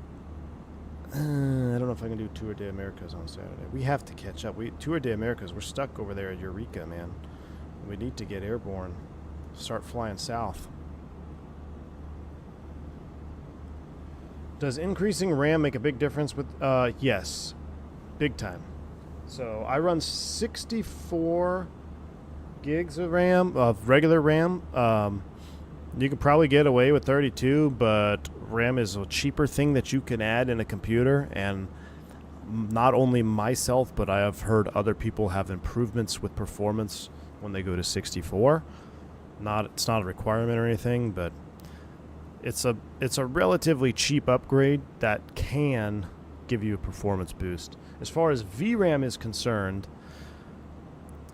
get the most VRAM that you can comfortably afford. That's the only way I can describe it. Now, if you're running 1080p, that also makes a big difference. But even then, I would still say, when you're looking to build a PC or you're looking to get a PC dedicated for flight sim, especially Microsoft Flight Simulator, get the graphics card with the most VRAM that you can comfortably afford. Kip on the ground, what's up, man? Sim Update 2 is must-have because it has wake turbulence. Okay, now that is pretty cool. Group flights in Sim Update 2 with wake turbulence. Now that'll be fun. Wingnut, we got to do some flying in Sim Update 2. Real bumpy ride in the back of a 717 next to the engines. I'm deaf. Mr. Santana, what's going on, dude? Good to see you. That is, yep, 717 next to the engines. I partially have tinnitus damage from that, I'm sure. MD-80s, man. Somebody said, Wingnut, is this true? DC-9 is coming back to Delta? Because, I don't know. Does anybody else hear that? The 220 engines are going down. Do I have random failures on the Phoenix? I do. Probably not with this livery, Shakovic, because it's a new livery.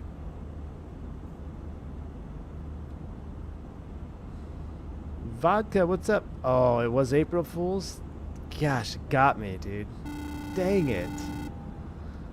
I totally fell for that one. I knew that wasn't true. I was like, there's no way. There's no way. Damn it. I got duped, chat. I got duped. We tested small planes taking off right behind a bunch of departing airliners, and they got blown off the runway. Okay, that is pretty cool. That is pretty cool. We need to get Sim Update 2 running for group flights. Eastern 777T3, thanks for the £5 super chat, man. Phoenix Neo is going to be awesome. Hopefully we eventually get LR and XLR. I would imagine Eastern T3, I would imagine they're going to go all out, and they're going to give you all the options. You'll probably have the flap differences from the XLR and the LR, fuel tank differences. It's going to be sweet. Heck, you could probably go in there and see the different fire bottle configurations for the XLR. I would, whatever it is in real life, they're probably going to do it, man. It's Phoenix. They do it right. They take their time. Not everybody agrees with that. Some people just want a product now. Some people would be okay with, let me just have visual sharklets that do nothing to change the aircraft dynamics. But that's not Phoenix, man. They do it, and they do it right. So, I have an RTX 3080. I run 5140 by 1440 ultra wide. I get 45 average FPS 24. I use Auto FPS tool. That's a big one. Auto FPS tool. Yeah, that's a big one. Got to use Auto FPS. 45 FPS in 2024 on average with a 3080, huh? With 10 gigabytes of VRAM. That sounds like a unicorn, but I'm glad it's working out, man. Auto FPS is probably saving you there. What's your max LOD that you run? Unfathomable, thanks for the $5 super chat, man. Launched 24 at random and community folder deleted itself. That Unfathomable, unfortunately, is a known bug with the Sim Update 2 beta. That's the reason why I did not partake in it. Did not partake in that, but I've heard of it. Thank you for the $5 super chat. Hopefully you didn't have too much in there and you can rebuild. Not the good.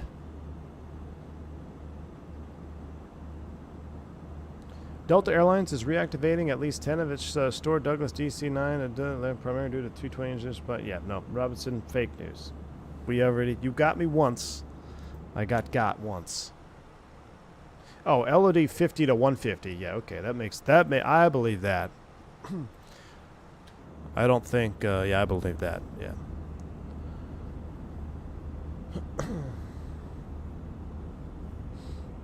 You only need LOD 50 on the ground. I need to get auto LOD working for 24. I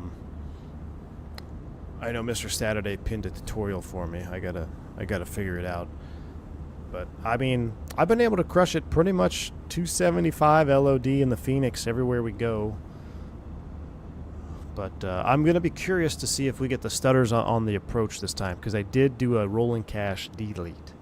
So. Sim Update 2 supposedly opens up AMD frame gen. Yes, it does for all users. Correct, it does, Eric. Yes.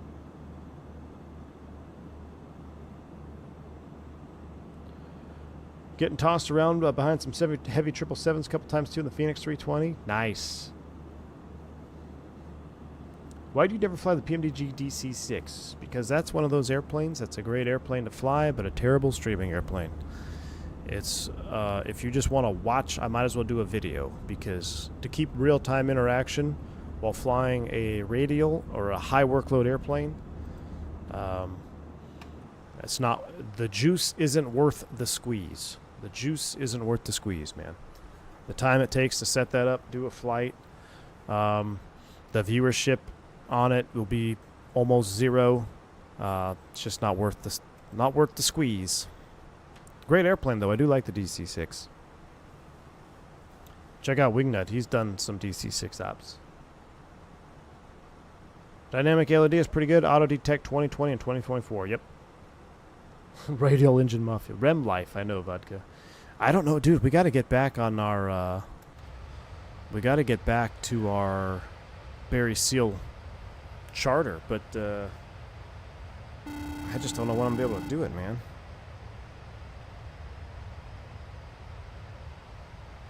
Remember, no CTAF in Brazil. I'm kicking with 16 gigabytes RAM on 1440p. Nice. Thanks for the 5 hey ice, Lucas. Thanks again, my man. No CTAF, he says. All right. Trying to load the radar, make sure I'm not getting a tornado.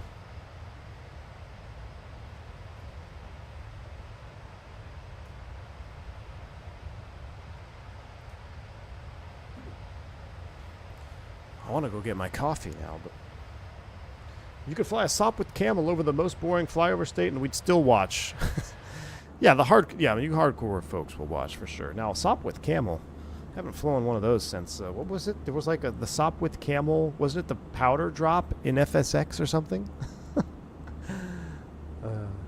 It's frustrating how little the numbers support the radial stuff. Passion project for sure. Wingnut, 100%, dude. 100%, man. It's just the modernization of flight simulation, dude. Old geezers like us, you know. We appreciate the complexity of radials and props and low level and ADF, fixed card navigation, cross countries with visual waypoints only, but not the other 90% of viewers.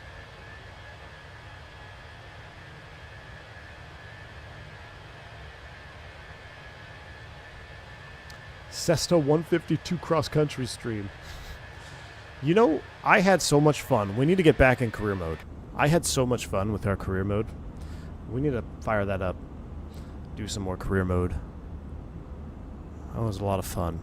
Even the training, when we were doing the 172, like sightseeing and just, you know, we're flying over Arizona and ferrying airplanes. That was fun. We got to get back into that. The same is true of the Warbird scene. Bunch of geezers guarding their toys. I'm usually the youngest guy around it, and I'm almost 40. Yep. I hear that. Children of the Magenta. Absolutely. Absolutely. Alright, we are actually getting close. We need to start doing some stuff. 355. Lucas, get out of the way there. Take a look at our cabin. Make sure we have... I haven't actually looked at the Fenix cabin here in a while. Drain valve, coffee pot. I mean, it's just pretty dang detailed.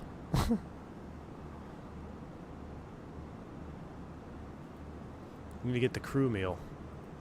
Crew meal's coming out.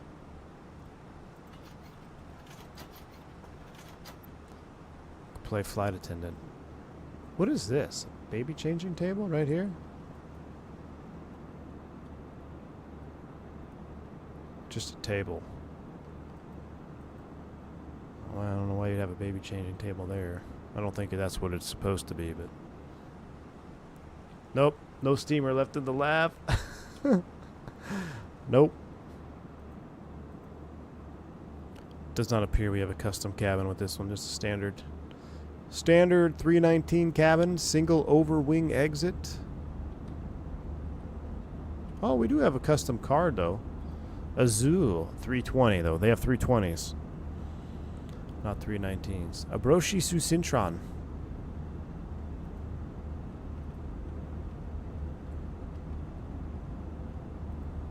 Ooh, a little bit of turbulence. I'm trying to seatbelt sign off here. It's for the Biscoffs. Do they simulate in-op coffee makers? No, but Just Flight does. You can brew yourself a coffee on the RJ85. Probably one of my favorite features. Sintron. There we go. Thank you. I remember that from like being 8 years old, man. America West 737s. Abroshi Susintron. I didn't know what language was. I was like 6. What's the thing on the roof? Right outside the cockpit. Oh, the maintenance bus. It's Cinturon. Oh, Cinturon. Thank you, Tyson. Cinturon. So this is the maintenance bus. So when we put the airplane to bed at night, we'll do a full shutdown. We turn the batteries off. We turn the ground power off. But we turn on the maintenance bus. And while the airplane is hooked up to ground power, even though everything is off in the cockpit and the maintenance bus on, it allows them to do a couple of maintenance items. I'm assuming... I wonder if this is stuff that's on the maintenance bus. Maybe not. I'm not even sure what is on the maintenance bus, but we flip this switch on when we shut the airplane down for bed. She spends the night with the maintenance bus on. We haven't done a full shutdown in a while, have we? Might have to do that pretty soon. All right. We should probably start putting these away. Let's get an updated ATIS. Let's go day charts. It's reverse blue hour, because the sun is rising. The minimum is 307 for RNP, which we technically wouldn't be able to do in this. But let's get some arrival weather. We'll refresh that, see what they're doing. 150 at 9, 29, and 10, 11. 150 at 9, 29, and 10, 11, which is going to be...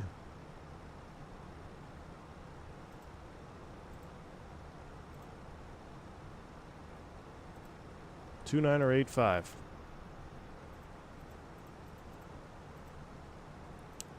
$309 on the Barrow. Arnav Yankee. Speaking of Biscoffs, Costco has giant boxes of them. Yeah, I don't... Maybe it's because I've had so many in my life. I don't like Biscoffs, man.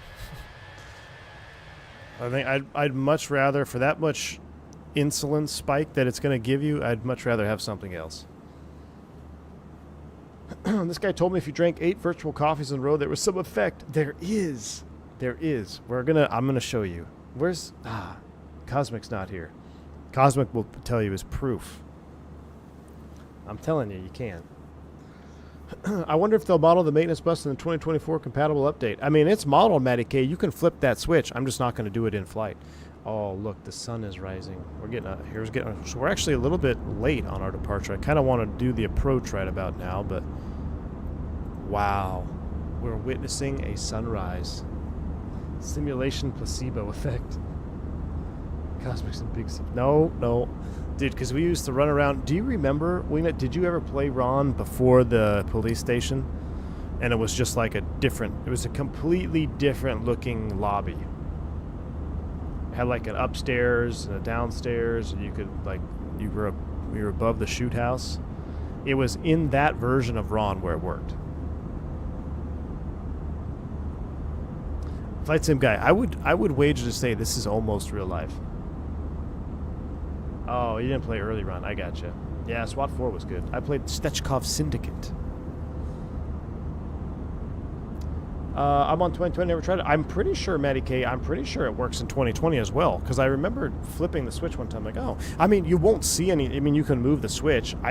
Even in the real airplane, when you turn it on, you don't see any changes. So I don't know what's actually changing when you do that, but I know that's how we leave the airplane when we shut it off.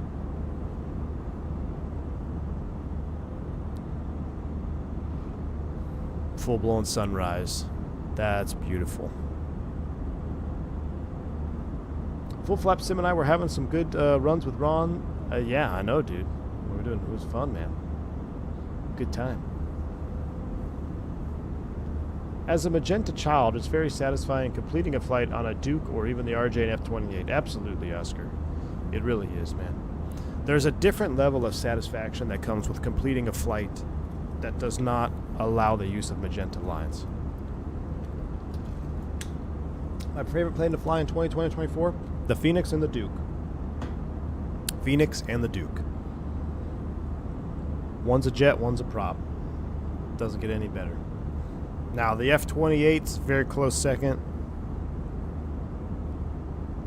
They're all so good, man. My top aircraft, my top jets, Fenix, 146s, and F-28s. Those are my top 3 favorites. And then I'd probably throw the Lear in there at number 4. But now, I miss the 7. I'm starting to miss the 7.3. I'm starting to miss the 73700 from PMDG. I'm hoping we get an update here pretty soon because I miss it. Especially with that Boris Audio Works. Will you be getting the Phoenix Neo V1? Captain Simp. Absolutely, my friend. Does a bear poop in the woods? I've always hated that expression because the polar bear may not. Polar bear probably poops on the ice.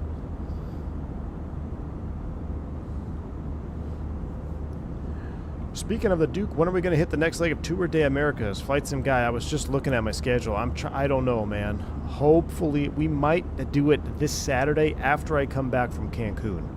So we might do like a 5 p.m. departure out of Eureka and fly to L.A. Saturday night. Might do Saturday night Dukin. We'll see. Zach, I keep checking my Piaggio in 2024 for an update. I don't have it. It's weird. My 2020 Piaggio updated to a version that fixed... I can't remember what it was. It was driving me nuts. It fixed something, though. It's on the EFB. But my 2024 version doesn't have it, so... It's hangared until we get an update. Oh, the takeoff rotation. You know, like the stickiness? It still sticks to the ground in 2024.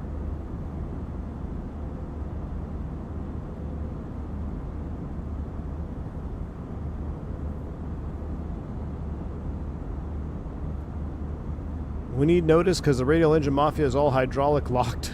Needs some maintenance time. Well, here's your notice. Probably Saturday PM. Do they ask you a lot of aeromed questions? None. Well, on what check rides, pilot unknown? Private pilot? Yeah, they'll ask you about hypoxia. They'll ask you about the physiological effects. They'll ask you about, well, I guess illusions aren't aeromedical, but you'll get a few on your private pilot probably, and instrument.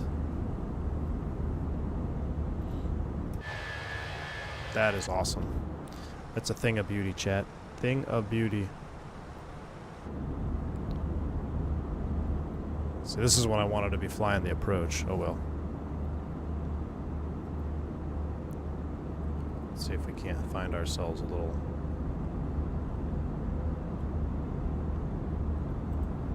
There we go. Look at that. I don't know. I kind of like trailing edge view better. Man, this window's gross.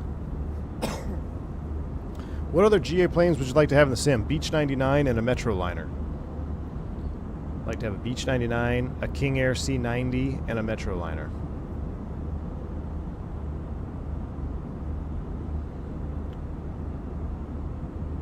What if FS Lab dropped their Neo first? Would you get the FS Labs? No. No way. I'll jump on the Tour de Americas in the XF11 and blow the ailerons off your Duke on climb out. As long as I'm actually home and have time to jump on the sim. I hope so, Matty K.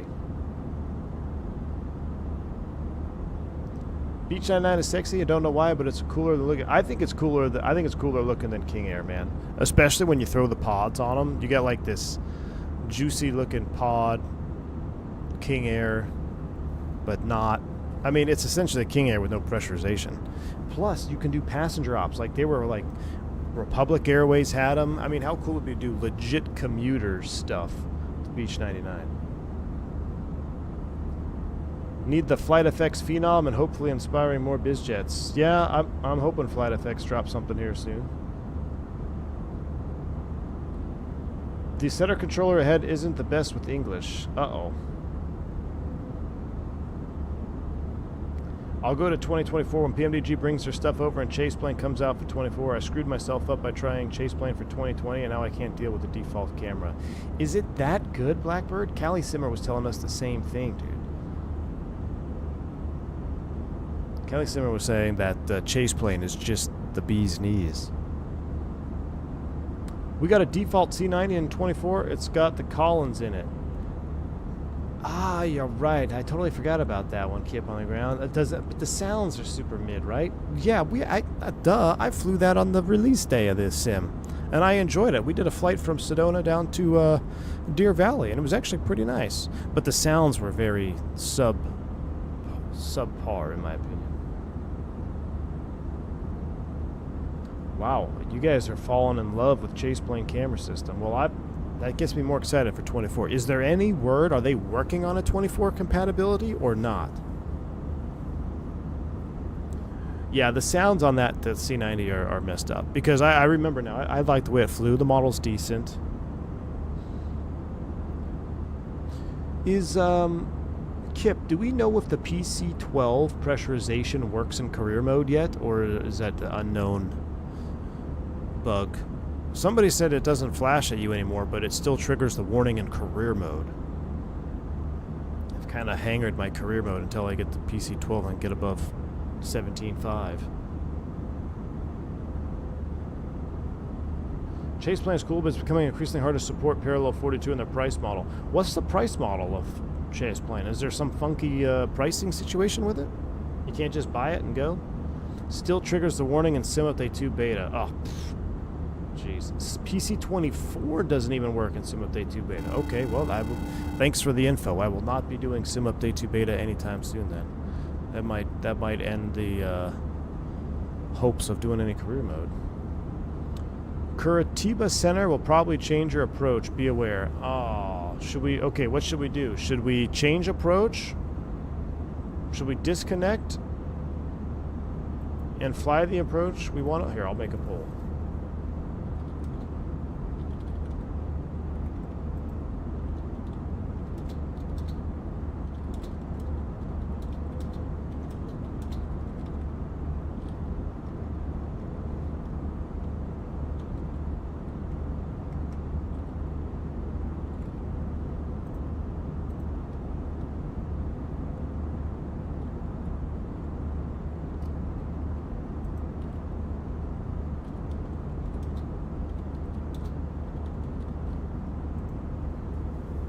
Pull us out. I still haven't found a single study level warbird. True. You know what? You know what that's called? It's called DCS. DCS is your study level warbird. BF 109, P51, Spitfire.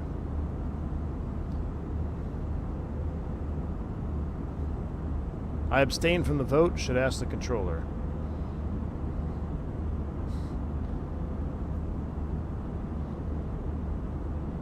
Price model, it's $30. They released a preview version early for people who've already spent $42 with them. So they got access first.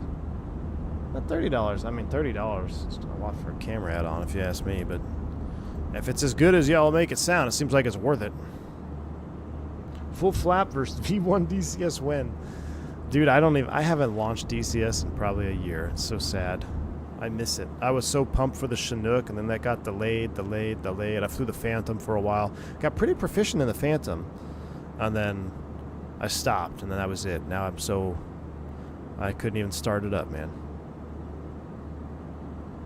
I'm not scared. I just don't want to take the time to setting it up, dude. I haven't launched DCS in over a year.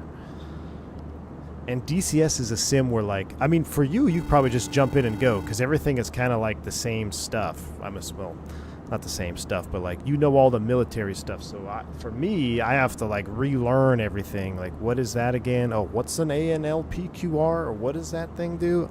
Oh, that's that. You know. I don't have that foundational level of knowledge. Just asking me to accommodate the approach. But if he's not good with English, I don't wanna cause issues. Afraid I uninstalled DCS, just didn't have the time for it. Dougal, I hear you, man. It's not even on my new PC because I don't have time for it. If Eagle Dynamics and Rasman come together again, DCS will be great again. You want to know the main problem with DCS? For those of you that know, you know. I mean, it's Digital Combat Simulator is probably the best flight modeling simulator to ever exist. In my opinion, I think it's better than X-Plane. I think it's better than Microsoft Flight Sim. The flying in DCS is like none other. The helicopter simulation is like none other. The problem is modules aren't interesting. Gameplay is interesting. Let me try a different word. Modules are interesting, but modules aren't fun. Gameplay is fun. The problem DCS has is there is no epically good or really good online, steady, consistent gameplay that allows you to do any sort of progression. So many years ago, there was a server called Open Conflict, the original Open Conflict. Maybe you know of it. Merkner was the lead.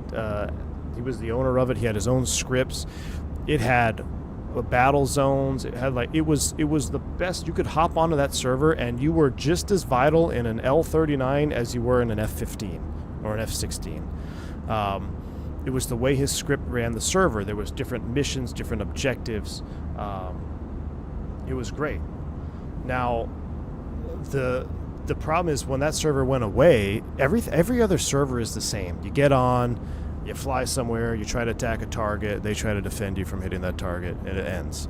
Now, every once in 6 blue moons with a twilight nautical star 7.3 azimuth above the horizon line, they have the what's that one server where they do the actual mission and it's all recorded. It's like a one life event, or you only have a certain amount of lives. I can't remember, but it's always practice. And then there's very rare they actually run the actual campaign. So that's kind of mid. But it's just like, it gets old quick. There's no, you need a dedicated server system with a campaign that is driven, with a dynamic campaign. Falcon BMS is probably the number one example of that, the way BMS had their dynamic campaign. If Eagle Dynamics had a dedicated server system with dynamic campaigns, then it'd be a different ball game. But Growling Sidewinder, I mean, yeah, it's fun.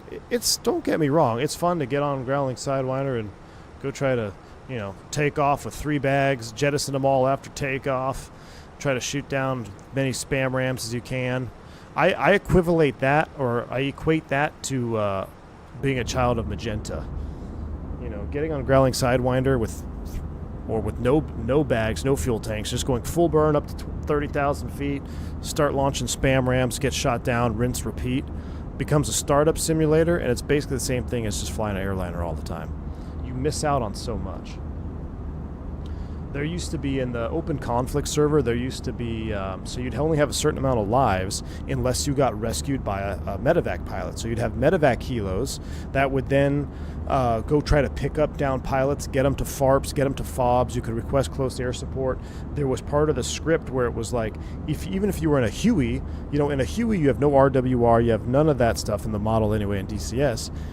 But if a fighter got within a certain range to you, the script would tell you, hey, there's a fighter close by, enemy fighter within this range. So it was almost like you always had an AWACS feeding you information so then you could set down and hide and not get shot down. Because in other servers, what's the point of doing a 1-hour helicopter mission when you get to the target area and then you just take a freaking spam ram to the face, or an AMRAM, I should say, or any one of those long-range missiles that you never saw coming, and someone just gets a cheap kill on you. It's like it gets old. So I did enjoy, though, the Rotorhead server for a while. Rotorheads was fun. I did like flying Rotorheads with the Apaches and stuff. That was also fun. All right, we need to start down, though. Enough DCS talk. It's time to start down. I need to look at the star. We're already late. I'm just going to mash this. We're going to start down. Mock descent. Let's see. Arrival.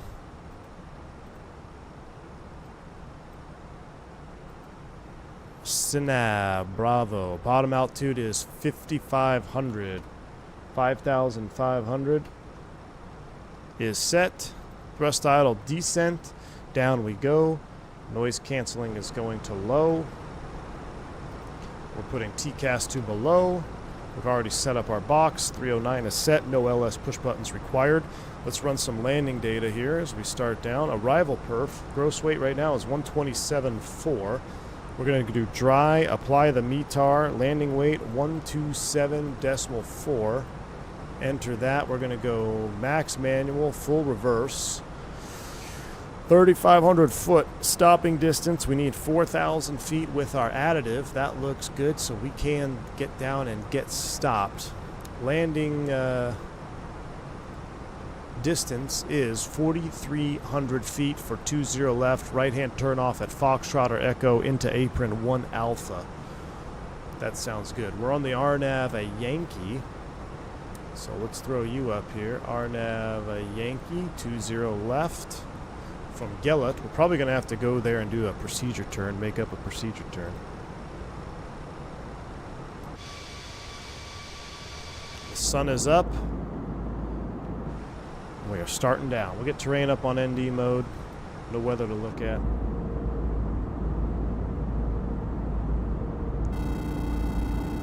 Zero 2. No, we're landing 20 Yankee.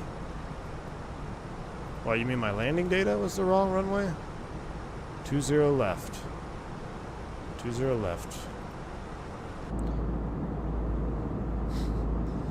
Thanks, Lucas, for the 5 hands. Come on, man. I just want to judge you on frequency. I don't want to get in trouble, man. My Veo premium is, I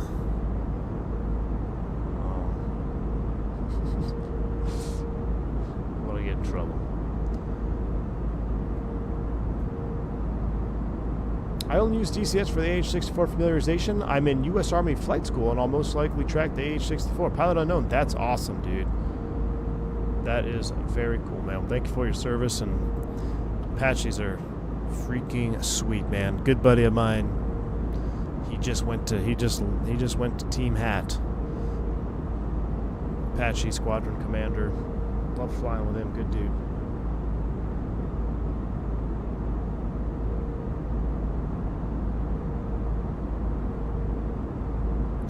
The controller hasn't pinged me yet, Infian. That's a 3-wire landing or go-around kind of runway. Yes. We are going to have to put her down and stay down.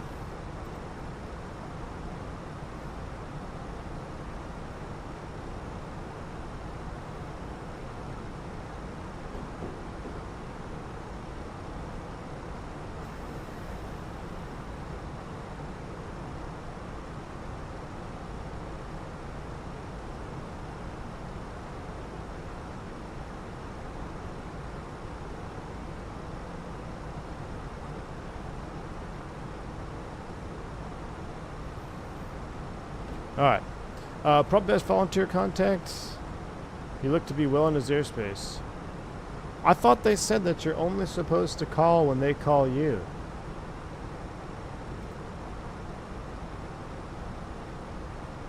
Do you have any interest in moving to an A350 in your career? No. Too big of fuel tanks, man.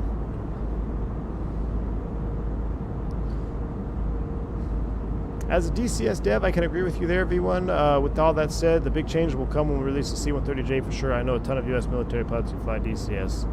Dude, DCS, I mean, there's no shot to DCS. It's a hell of a... It's a true simulator. I mean, it's not... It's... Microsoft 2024 is very much a game with the way it's laid out. DCS is 100% a simulator.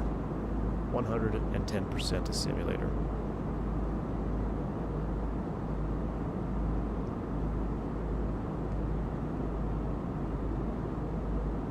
$220,000 of fuel for Doha to DFW on the 350. I know, dude. I see him leaving. We leave. I want to say there's a Cancun flight that leaves around the same time as that one does. So I see that Qatari 350 in Dallas a lot. Maybe we should do that flight. How long a flight is that, Gus? From Doha to Dallas? Or how about Dallas to Doha? How long would it take? 16 hours? Maybe we should do a long haul. 350. Goodness. Do a Saudi Arabia tour. Or no, well, we can go there too, but like Middle East tour. Doha's in the Middle East, right? Would you make more money on those long haul flights? You'll make more per hour, but you'll fly less hours, so it kind of depends. So you don't want to fly the most modern airliner 350 in the world? No. Listen, I say it all the time, man. If I could fly a 350 King Air for the same money that I make now with the same scheduling flexibility that I have now, I'd do it. No questions asked. If I could fly the same schedules, same flexibility, and same pay, I'd fly a 350 King Air, not a A350. I've never flown a 350 King Air, but I would pick that one because it has an actual toilet you can go sit on. I think the 200's a honeypot. If it even has one. I don't know. Does the 200 have a honeypot? I think it does. Might be worth a call. I'll disconnect.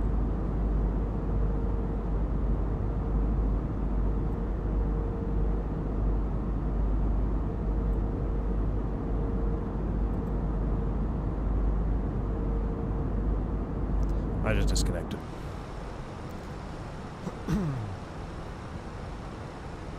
I don't want to screw him up. Alright. Since we've disconnected, let's shorten the line here. Let's go direct everywhere.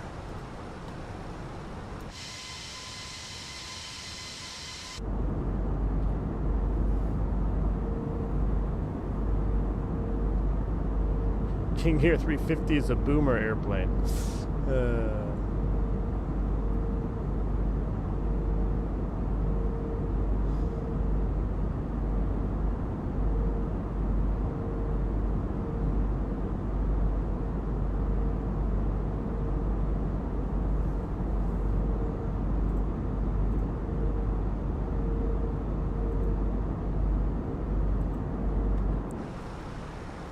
Alright, direct Ev rear. We need more drag. A little bit high on the profile here. Tell me something I don't know about it. Bring up our Throttletek cam. I went to DFW yesterday for research. No BS. Really? Logo Lights, thanks for 27 months of support. It's not April Fool's anymore, man. No way. What would they be doing in DFW? April Fool's is over. A V1 collab with AnyBuilds. Man, at AnyBuilds DFW, I wonder how that would perform. We have to go back to DFW. It's actually pretty good in 2024. Just my last video card could not handle it. My 4080 could not handle DFW in the Fenix. But we need to try it with the AMD card.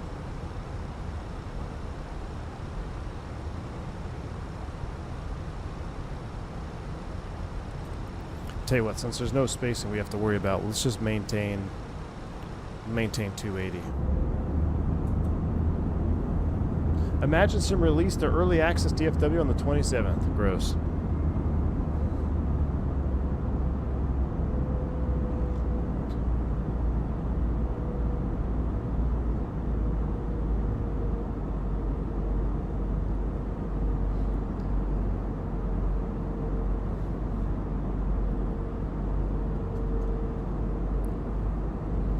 Tender Aviation, jeez.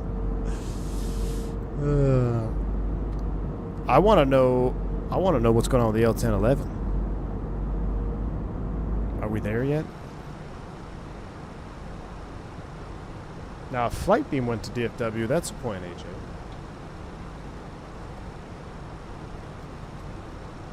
What was the other dev that was super controversial?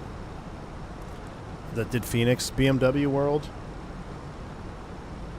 It's such a shame because I actually really liked their Fenix and their San Jose. I think I still have them. 14 hour to 15 hour depending on the wind.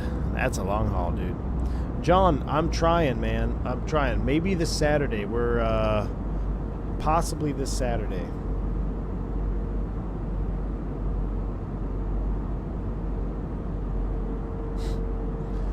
Don't worry, they're back at Glide Slope Pro pretending like that never happened. Anyone have any issue with GSX Pro in 24? No, because I got rid of it. Where the airport gates don't match the ones via VATSIM. Yeah, unfortunately, I can't help you there.